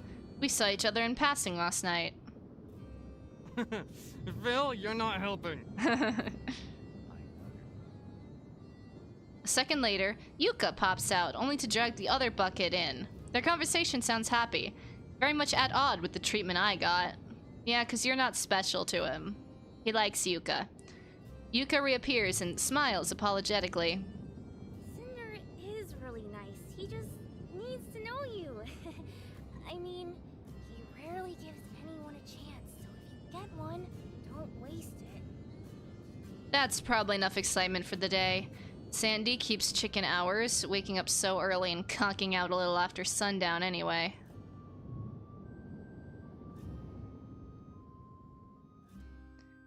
I double-bagged this tea. Milk oolong, they call it. It doesn't even have milk. Should I add milk to it? These last days, I've been the new guy at the office, full send. Running around, trying to catch up, barely getting anything done. I sure haven't done a lot of captaining. Actually, where is the navigation room? Time for a quest! Good morning, Drake. Sandy, just who I wanted to see. Now, where's the navigation room? I have a few cues. The Yes, little before sniffle I at the forget, end. you Hilarious. are not to be paid monthly. Rather, each one of the kids represents 20% of your pay. That's crazy! So each kid means $1,111,111? Oh, well, $1,109,211 after I did the deposit. Galleon. The captain's quarters also serves as the ship's navigation. I bolt from my room, with a worried Sandy hot on my heels. I look at the interior of my office, bedroom, navigation, whatever. Like I remembered, there are no navigation gadgets. Sandy, there's no navigation instruments here. There's maps and a fancy compass-looking trinket that doesn't actually do the whole whirling thing. So how do we get anywhere? It's almost like you need experience to run a ship. No Yeah. navigation issues. We rely on Nova? What about the radio? A satellite phone? What happens if, hypothetically... Whoopsie! I fell into the ocean! Who are you going to call? I'm glad he didn't overreact. Drake. Slow down. You seem to be close to hyperventilating. Mayhaps you should.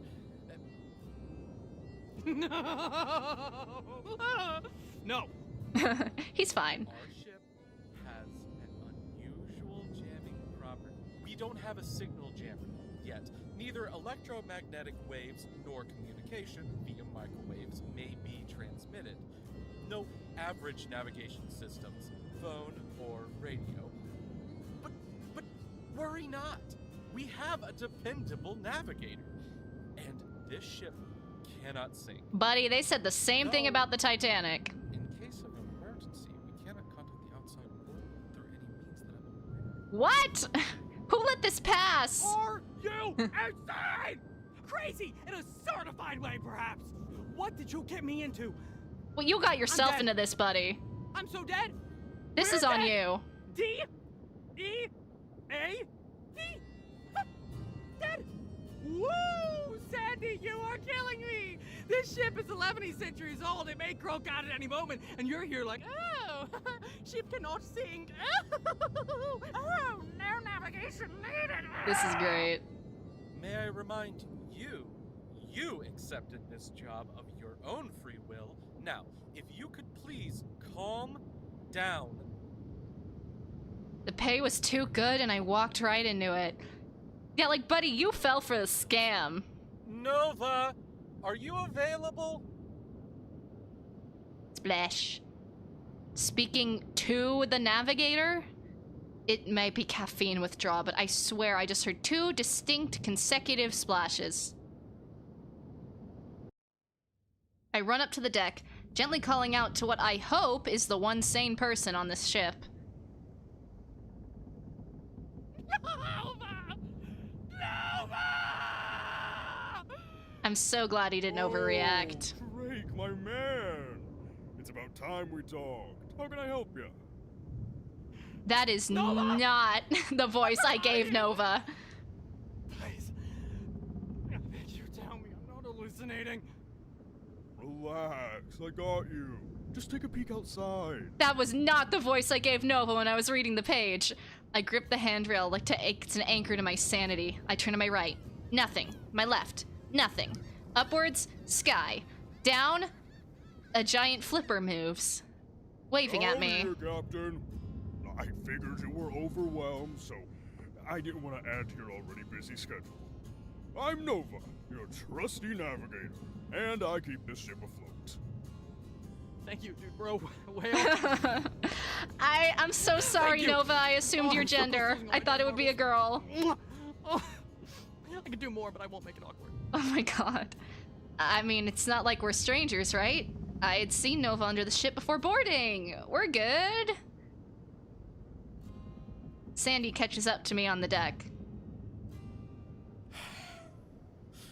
We choose captains whose senses are attuned with that of the true world.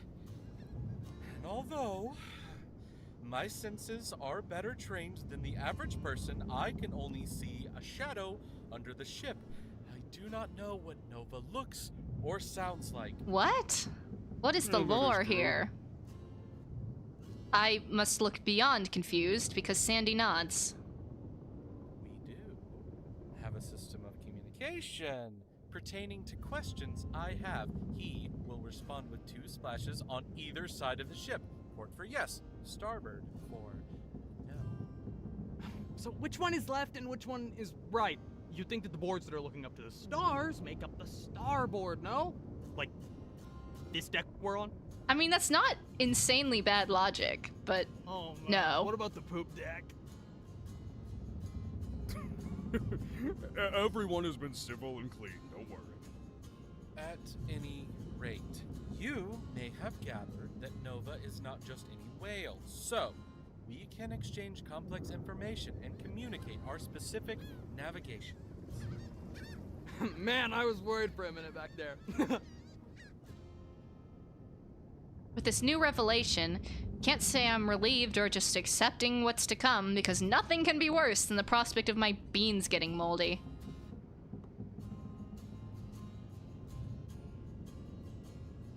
Most of us are up on the deck enjoying the breeze. 1, 2, 3, and 4. Yuka's not up here today. Perhaps they're in their room? Knock knock. Aww. Good morning, Captain Drake! They've got their little plants. I walk in to see Yuka tending to some plants, fingers covered in dirt. I've been here before, but it's always fascinating to see the sheer amount of potted plants packed against the wall of their room.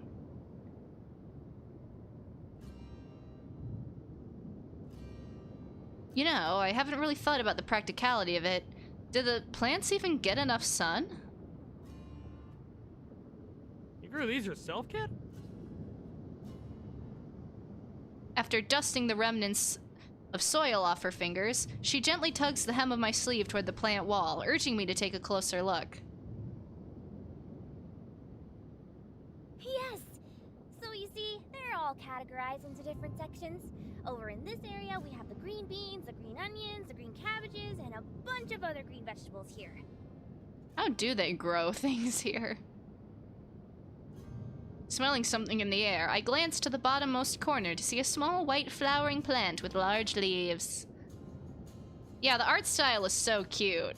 Wait, is that? Oh my god. Why would you do that? Though it is only a small pot.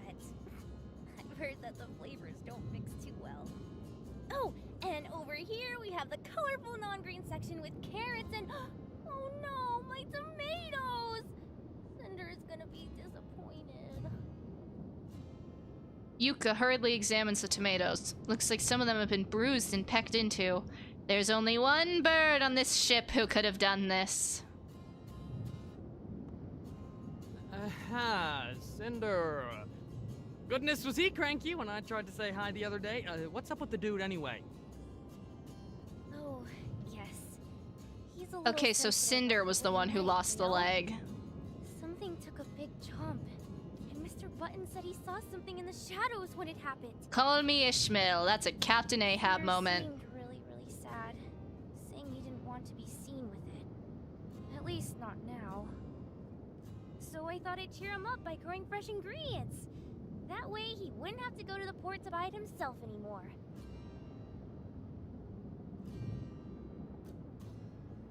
This one is turning into the cutest and most thoughtful bag of money I've ever seen.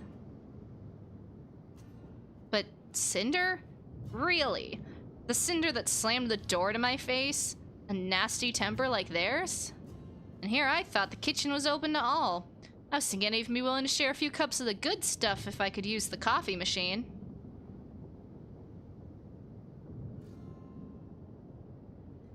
Oh, no, wait. Do we even have one? Hey! Ha! Kid! Does the ship have a working coffee grinder? Surely there has to be one in the kitchen, right? Maybe he hid one in the cupboards.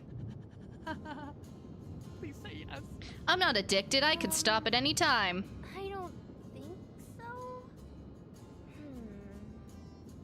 But I can always ask Cinder and Sandy to buy us one next time we're on land. Next time we're on land? Dang, that's gonna take forever.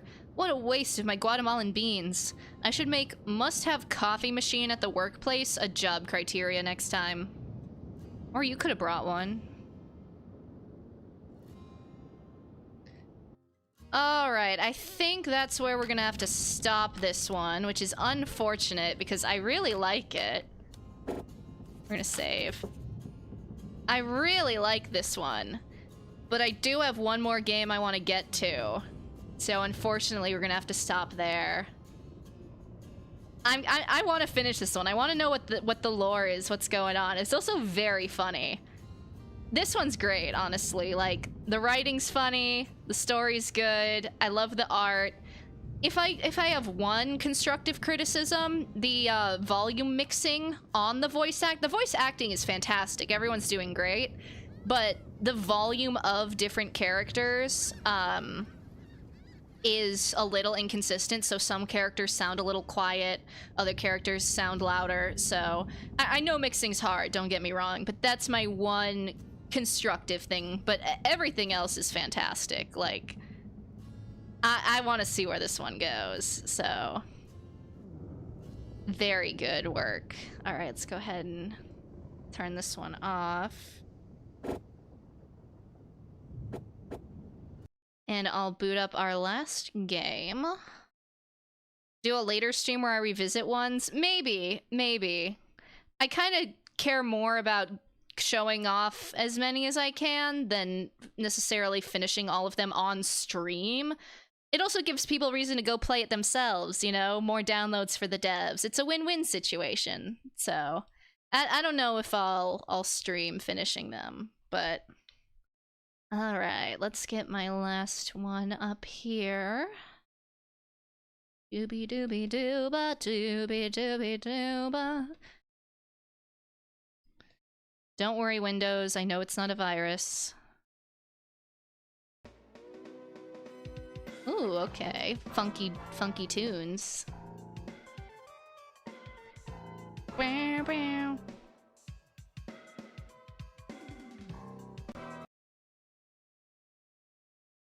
Oh, hello? Funky tunes, come back.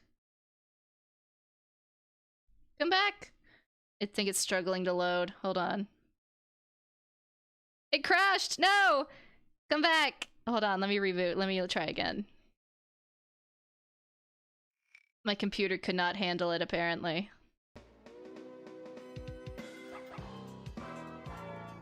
Okay. There we go. Alright, our last game for the day is going to be Deadstock. This is by... I really hope I'm pronouncing it right. I think it's like Shiro? And they also stream Spooktober games. I know they've streamed ours as well, so it's only fair I stream theirs back. And I really am excited for this one because I heard them pitching it at like the meet and greets and stuff. And the premise sounded very fun, so I'm very interested to see what they put into this one. Let me read the page real quick. Dead stock, a term used to describe merchandise that was never sold or to be used by consumers before being removed from sale, usually because it was outdated. Welcome, lost soul, to an infinite land of non-stop shopping experiences. Get a brand new look at Bucket. Try your luck at One More Pull. Feeling peckish? Have a snack at Pretty Pretz. And take home a memory for your friends or just yourself at SSS Superners. Oh, yeah, sure, you may not have a home anymore, but who needs one when you have these deals? Join our fun-loving corporate family as we work together to supply all the stocks for our wondrous stores. Now accepting mandatory applications if you have recently died. You're sure to be fulfilled. All right. Very nice. Here are the content warnings, if anyone needs those. Kind of jump scares. In parentheses, they aren't very good. Dev's words, not mine. Minor flashing lights, sudden white screen or TV static, minor screen glitching, gambling, please be responsible, and vague discussions of drug use. Very minor. So it's basically hell, yes. That's exactly correct. Alright. Music volume. I'll trust the defaults. This UI is so cutesy! This is amazing. Alright. Let's go ahead and start. My name is Locke, and I'm dead. Now, I don't mean I'm dead tired or feeling dead inside. I mean, actually, my heart is no longer beating. Dead.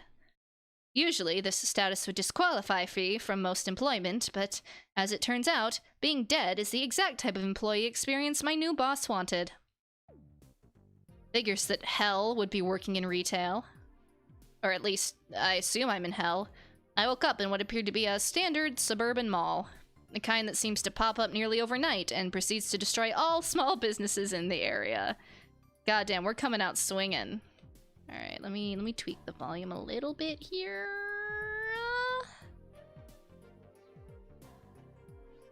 Yeah, okay.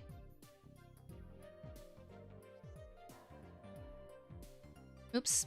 There we go, that's what I wanted to click. The next moment, I was assigned to work and pushed into a mall room without so much of it as an interview. All in all, a pretty standard job onboarding experience so far. So, now I just wait for someone to show up and tell me what to do.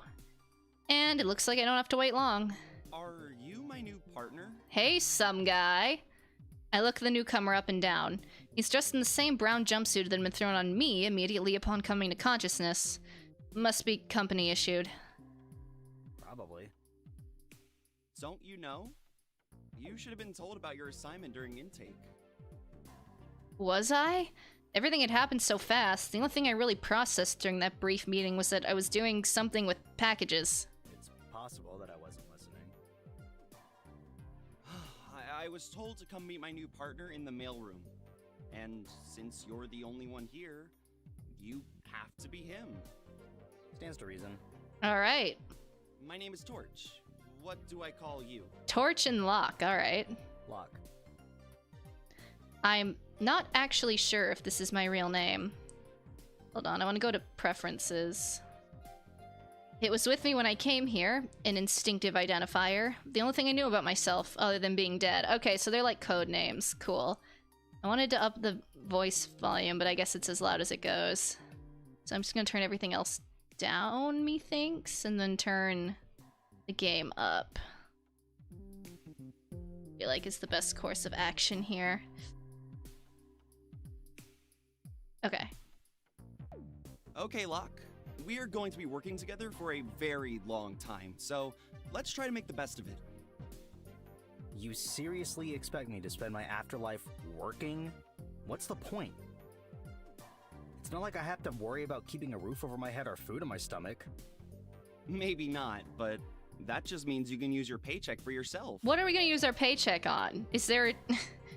Can we leave? Like, there's plenty of things to do and buy in the mall. Oh, the mall is the afterlife. The more fun you okay. have, the faster you can become fulfilled and move on. Okay, so if we get then we move on to like whatever afterlife. This is like purgatory. An endless supply of soft pretzels and slushies isn't my idea of fulfillment. You You've obviously been here longer than me. If the system's so great, why are you still here? Because package gathering pays more than package delivery?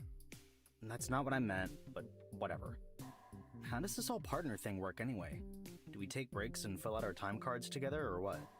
I guess. We'll be working together, though I'll be the only one reporting to our manager. Was it casual when we were coworkers in the Afterlife Mall? To be honest, I've never had a supply partner before. That's strange. Torch seems so at home with his surroundings. He couldn't be a newbie like I am. Is he hiding something? But aren't you here to, I don't know, train me or something? You said you did package delivery. I did, but I never had a partner. So you just did it alone? Wasn't that a lot of work? I suppose I did. I don't exactly remember, but that's not important. We should hurry up and get ready. You're not even in uniform. This is my uniform.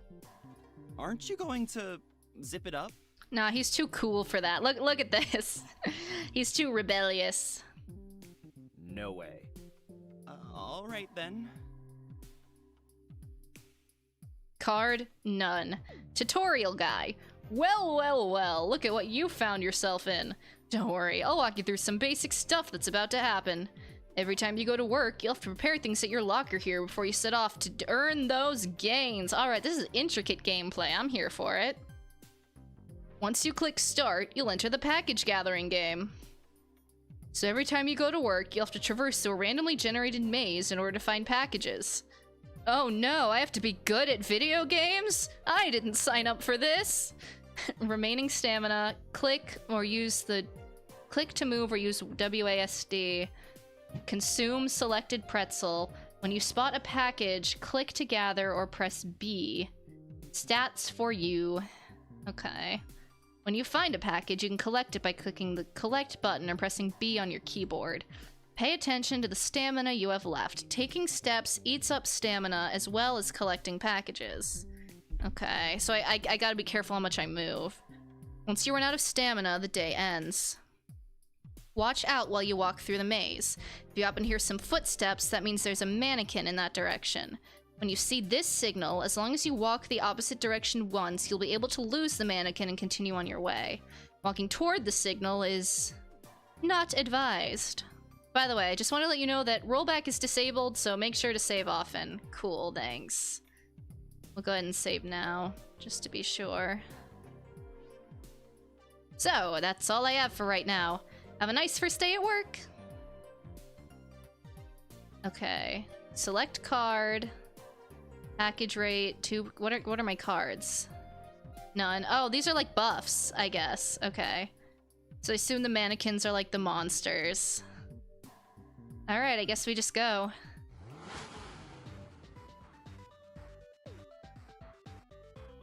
I'm trying to go. Oh, I do have to go up first?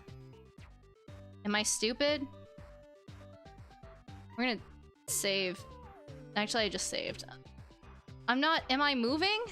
Oh! Oh! I see. I completely did not understand that. I just wasted so much. Okay, we're gonna reload. Because I completely did not understand that I was actually moving. Okay, I get it.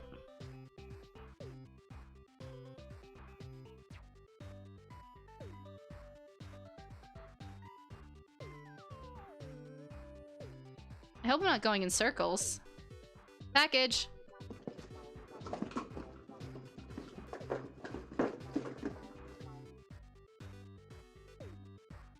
Package.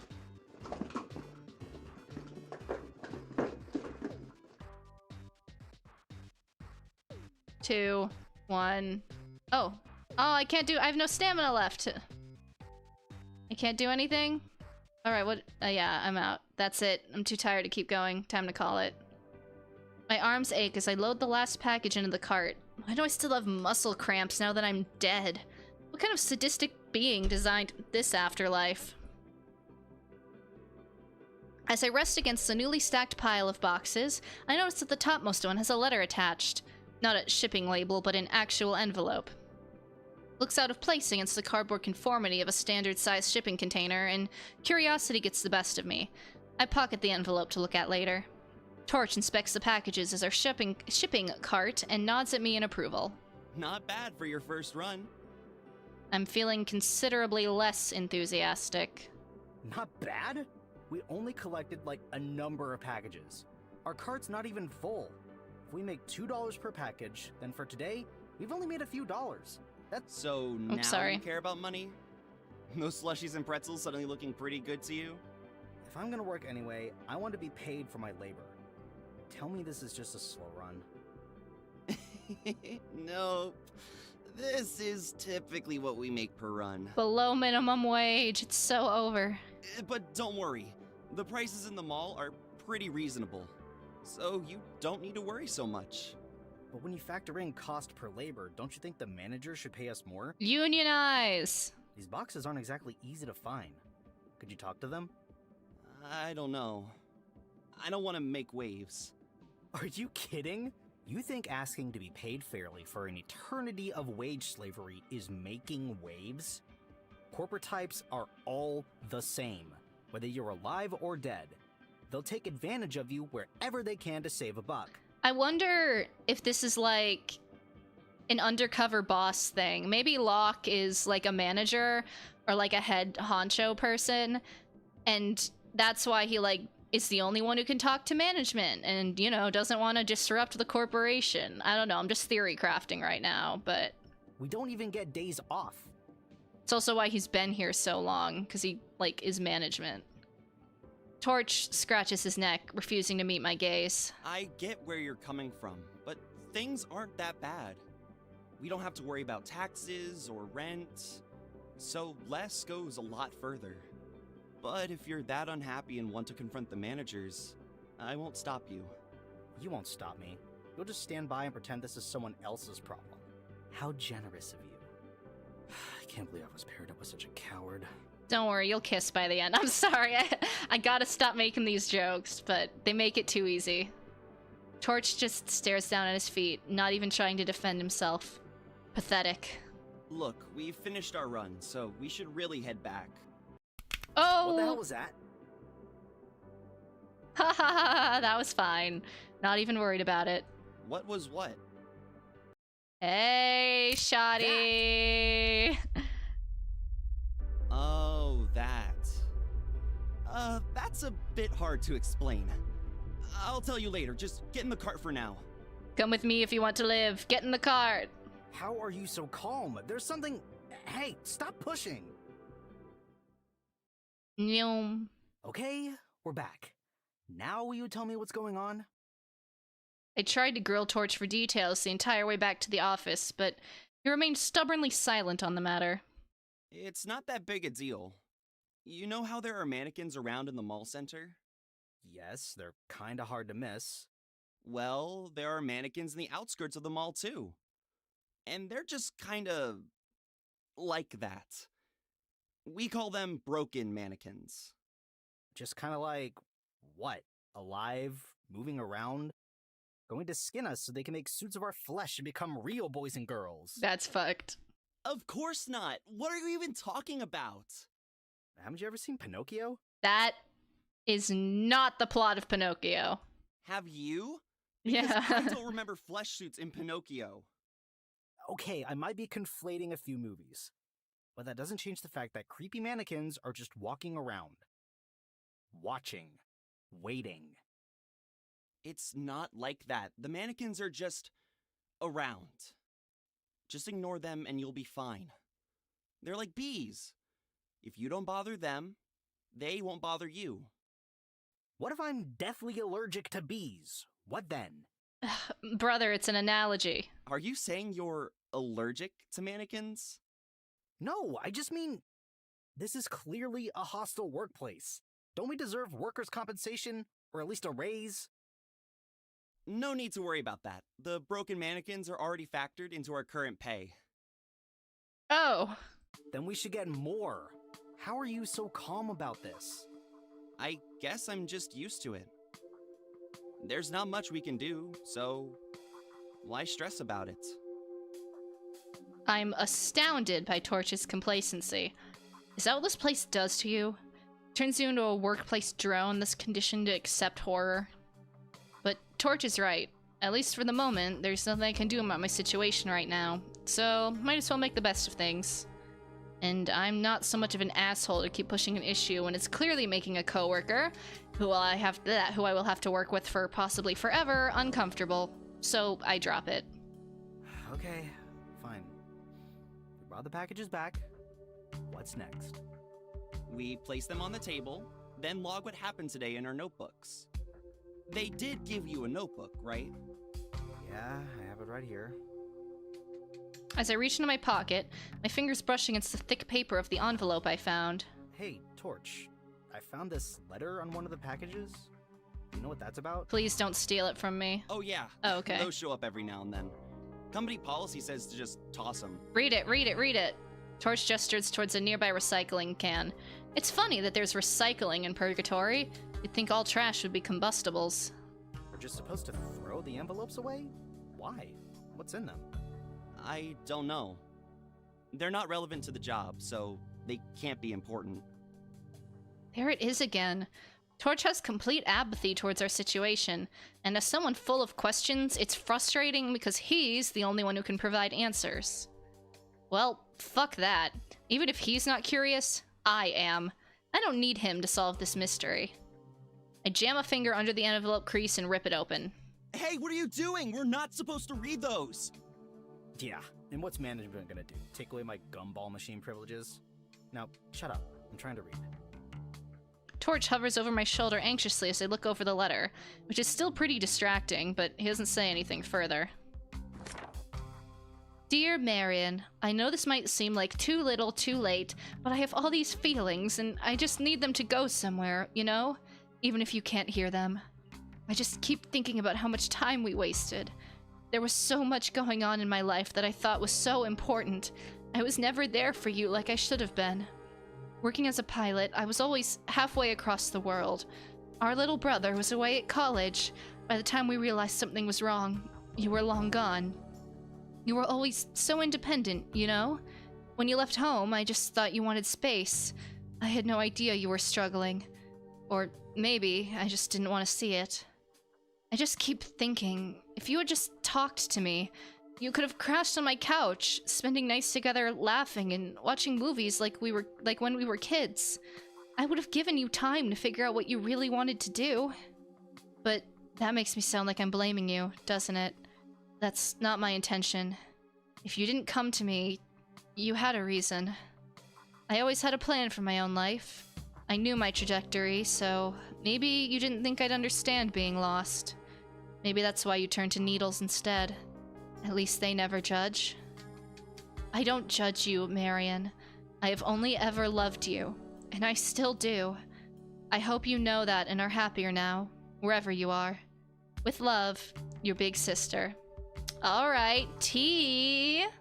Is Marion like one of the mannequins, maybe? When I reach the end of the letter, I just stare at the signature, silent. What does the letter say? Were you not reading over my shoulder? The question pulls me from the grief of this woman I've never met. Oh, finally getting curious. What will the company say? Well, since you've opened it already, I might as well know. As much as I want to indulge in Torch's tentative rebellion, I'm reluctant to reveal the contents of the letter. It's so personal, even I feel a little guilty reading it. It's just a letter to someone named Marion. And? Nothing, really. Just personal stuff that doesn't really make sense if you don't know the people involved. Like you said, nothing important. Oh, I guess that's fine then. Just make sure you get rid of the letter properly when you get the chance. I nod absently, but my mind is mulling over Marion. Who were they? Sounds like they were a middle child who left home after years of being ignored and overshadowed by siblings. Just like me. Oh, T! Lore. The Loch lore, you could say. Back home, I was easily overlooked by my family. Never mattered what I did, because there was always a brother who had done it first and better. Instead of fighting for my own space in that environment, it was easier to just remove myself altogether. I wonder if Marion felt the same way. Who were they, exactly? How did their letter end up on a shipping box? They have to be someone dead. The letter's contents make that fact obvious. Perhaps it's someone in the mall? Knowing that, I can't bring myself to throw the letter away. It's not my place to do so. What if I meet Marion? They might want to hear what their sister said. Instead, I tucked the paper into my notebook for safekeeping. Soon, it came time to clock out. Torch and I made our way down the escalator to the mall's main plaza. And finally, I got my salary for the day. I stare at the check in my hand, willing the inked amount to produce more zeros. Alas, living wages are for the living, and many don't even get that. Now that you have some money in your pocket, you can spend some time enjoying the mall. So, I'm going to go see the new movie showing in the theater. There's a long pause, and with growing horror, I realize what's about to happen next. Do you want to see it with me? Nope. See you next time. Wait! Bye. No! Give him a chance! Give him a chance! He worked up all the courage, and you didn't even say yes? You're so lame! Locke, you're breaking his heart! I'm never wrong with my guessing, though. I am never, ever wrong, apparently. Oh, Torch, I'm sorry. I leave Torch, befuddled and alone. It's not like I dislike the guy, but we've been attached at the hip for the entire run. I need a little time to myself. I mean, fair, but like, bro. For the first time, I'm able to get a good look at the mall. The stores are familiar, the kind of staples present in every respectable mall, though none of the stores have names I've heard of before. The mall stretches infinitely in all directions, including upwards. Staring up at the never-ending columns of shops on top of shops starts to make me dizzy. Breaking my eyes away from the sight, I look towards a shop displayed in my vicinity when the brown of a supplier's... Whoa, words. The brown of a supplier's work jumpsuit catches my eye. I can't make out their face from a distance, but they have purple hair and definitely work for the company. It's the first time I've seen another employee aside from Torch. Maybe they'd be more forthcoming with answers. I try to wave them down, but they're either too far away or are ignoring me. They walk into the store without sparing me a glance. If that's how things are going to be, then fine. Ignore me. I'm better off doing my own thing anyway. Now, what should I do next? Hey, if it isn't my favorite guy. Welcome to Free Time. Here, you'll be able to visit stores and talk to people in the mall. Free Time will be indicated by the little dot on your hub up here. See how the FT is being lit up? Wow, and it looks like you've got some money to spend now. I'm so jealous. Additionally, you can also access your inventory through the top bar as well. Just click the glowing yellow inventory tab here. Make sure to check your inventory often. You won't be able to check it once you get back to your locker. Free time will end after you talk to someone, so do all your purchasing before that happens. Or, if you're feeling antisocial, you can skip free time and move on to your next supply run. That's it from me. Work hard, play hard. Alright, so this is the beginning of my afterlife, doing some faceless management's shipping supply runs for chump change while ducking creepy, twitchy mannequins. Lucky me. What worries me most is how quickly the new routine could become normal to me.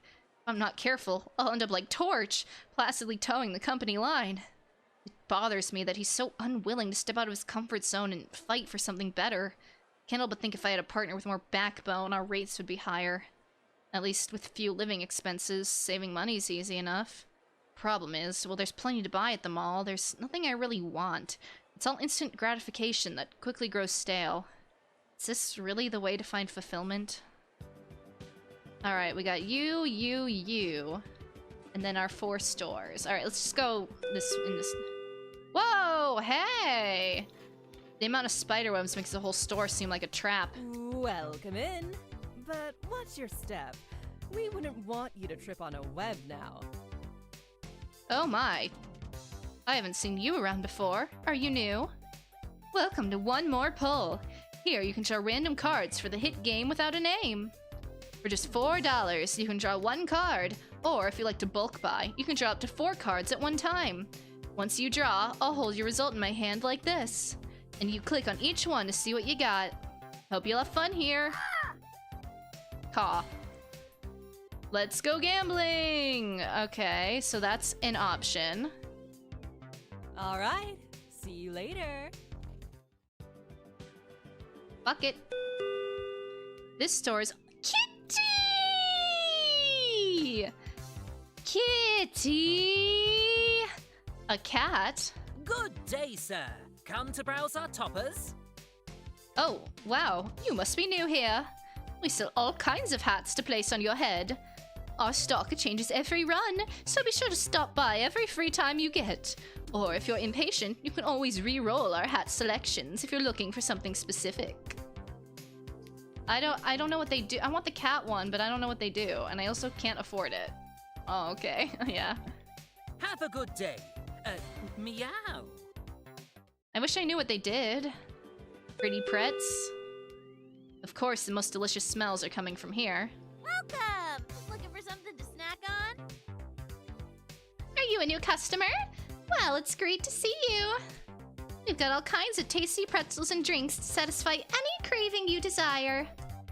I've heard they can boost quite a bit of stamina for your gather supply. Yeah, there was an option to like eat, so I assume this will give me like more stamina on my runs. We have a new stock every free time, so be sure to check in. Pretzel bites, soda, and a pepperoni pretzel. Combo of pizza and pretzel replenishes 12. Replenishes 2 stamina, but comes in sets of 6. So that's the same. Replenishes 2 stamina. Okay. Pretzel bites are so good, bro. Come again now. See you. And then SSS Super Nurse. A huge white snake covers the whole shop.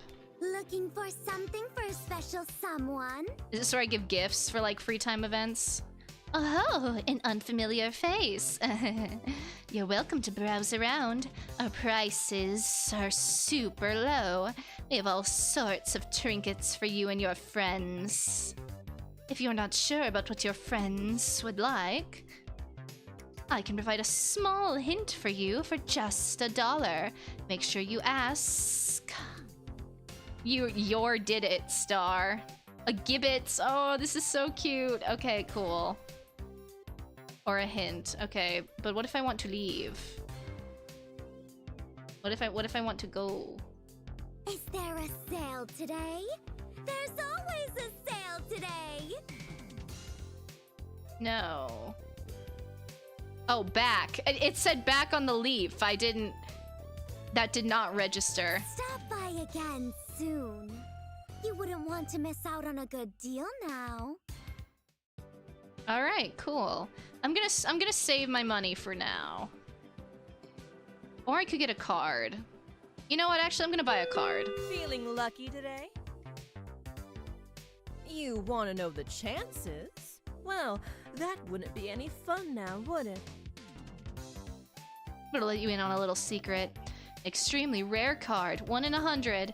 And that card practically breaks the game. It's why they stopped making them and how it got so rare. You'd be a real lucky guy if you were to pull that card. You want to know the...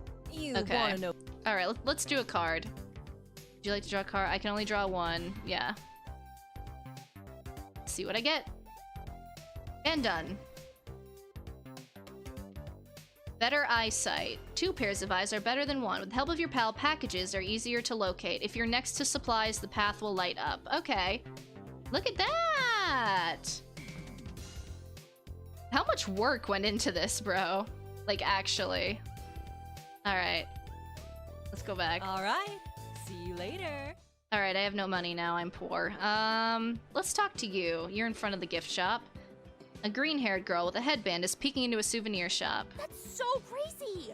Oh my god! I've seen this before online. I wonder how much it costs. Hold on. I just want to look at everyone.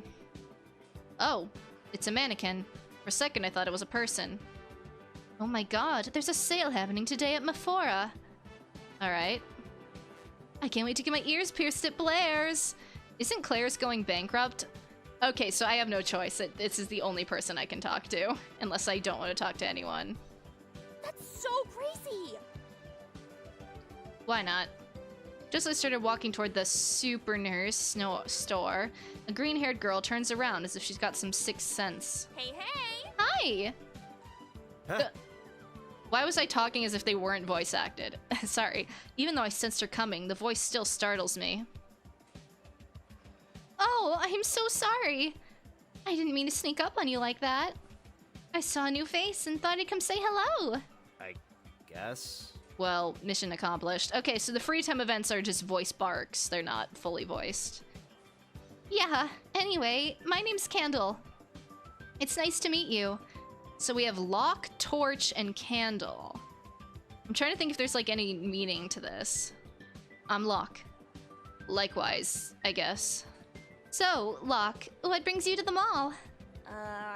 Other than being dead, I guess. I'll think about it. I don't really know. This is my first real break, so I've just been looking around. Well... Oh, I can help you there.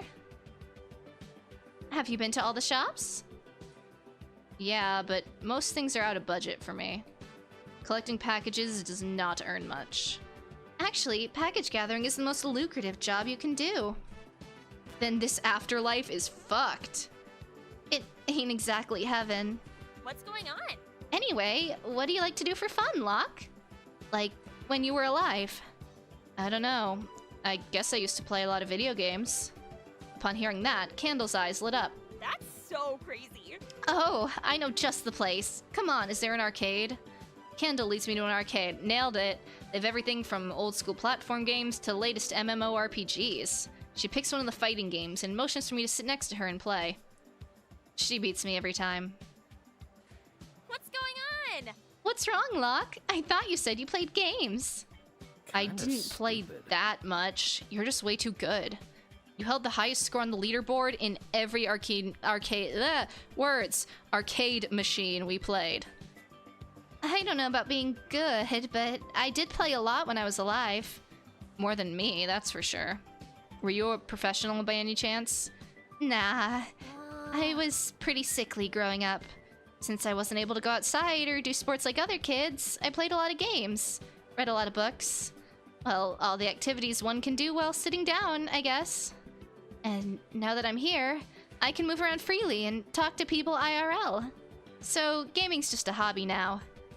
Right. Unbelievable. Is this a subtle brag to say you weren't trying that hard? That hurts. Not really. No, I'm being serious. Kidding. But I didn't imagine I'd meet someone who'd see a silver lining in being dead. We might be stuck in a cycle of work and play, but it's kind of exciting for me. Then again, playing games together's been fun too. Want to go again? No thank you. My pride has been wounded enough for one outing. Back to work. Slowly, I make my way back upstairs to the mailroom. Alright. Run number 2. I want to equip my card. Yeah, give me that. Alright. Let's go.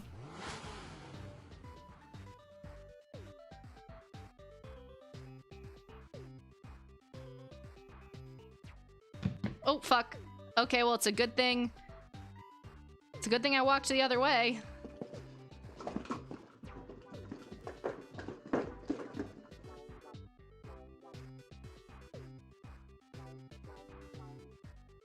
Oh, I see. It does light up. Okay.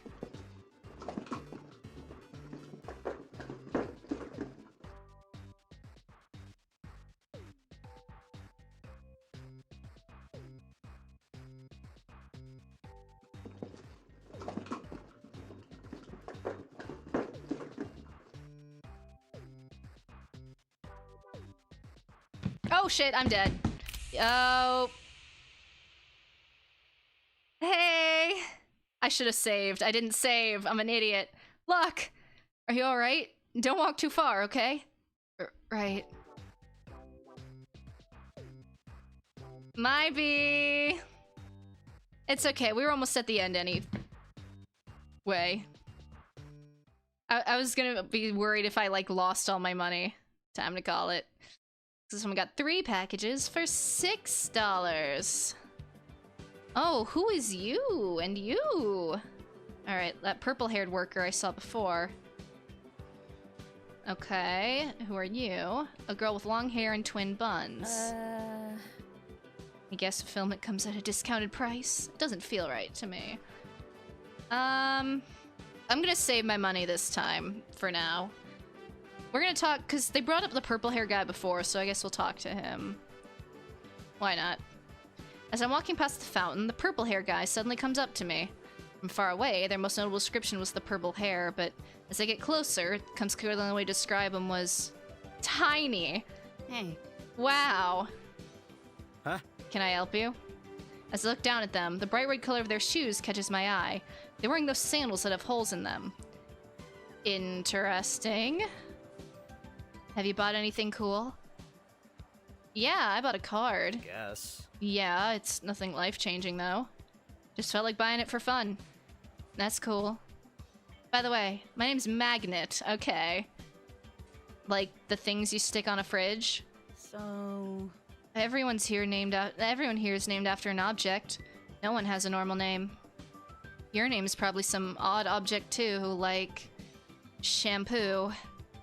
Oh, yikes. Your name has poo in it. Why'd you say that? Not my name. My name's Locke. That's a pretty name-sounding object.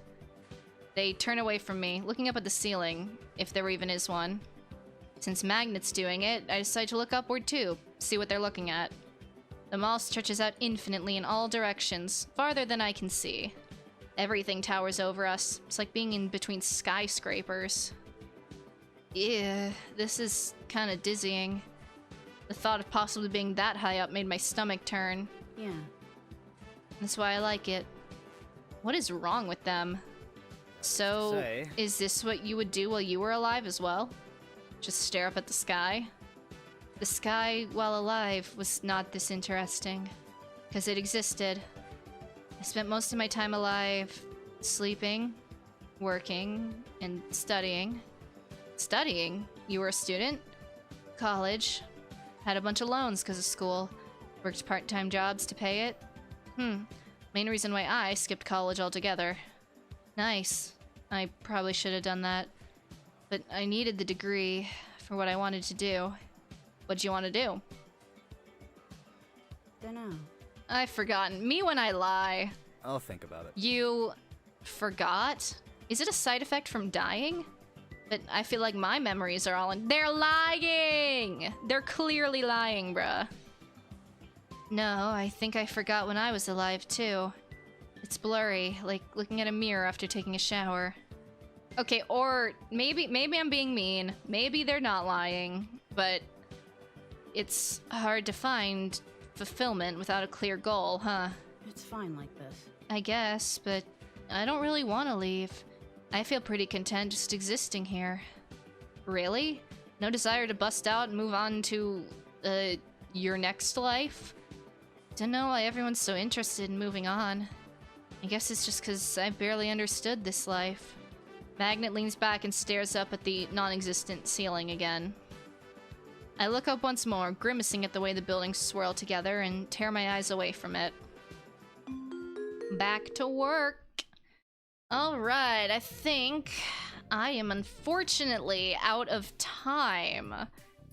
So that's where we're gonna have to call it for now. Let me go ahead and save, because I do want to, in fact, continue at some point.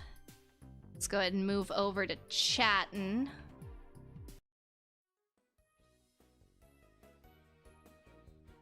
Some good stuff today, for sure. Some very good stuff. I really liked some of those. Please continue this one. At the very least, I will on my own time. I'm very interested in the premise, like, and where the story's gonna go. It's very well put together too, just on like a presentation level.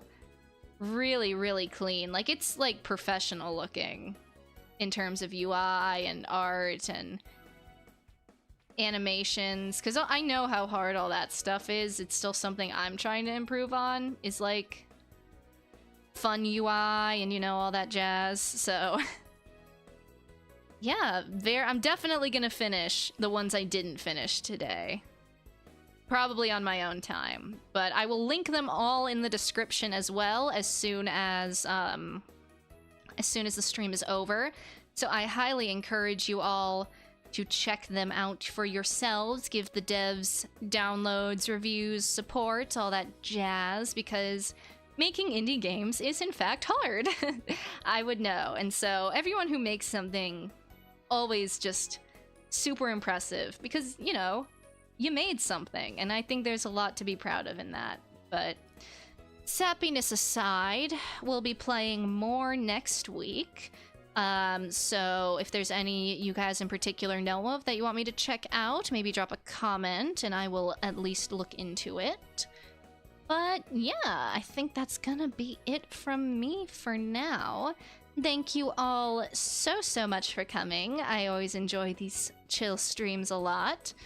I loved the rat games. Yes, I was going for a bit of an animal theme. I know Deadstock didn't really fit it, but for the most part. But yeah, have a great rest of your day, everybody. Have a good start to your week. Thank you for coming, and I will see you all next time. Bye-bye!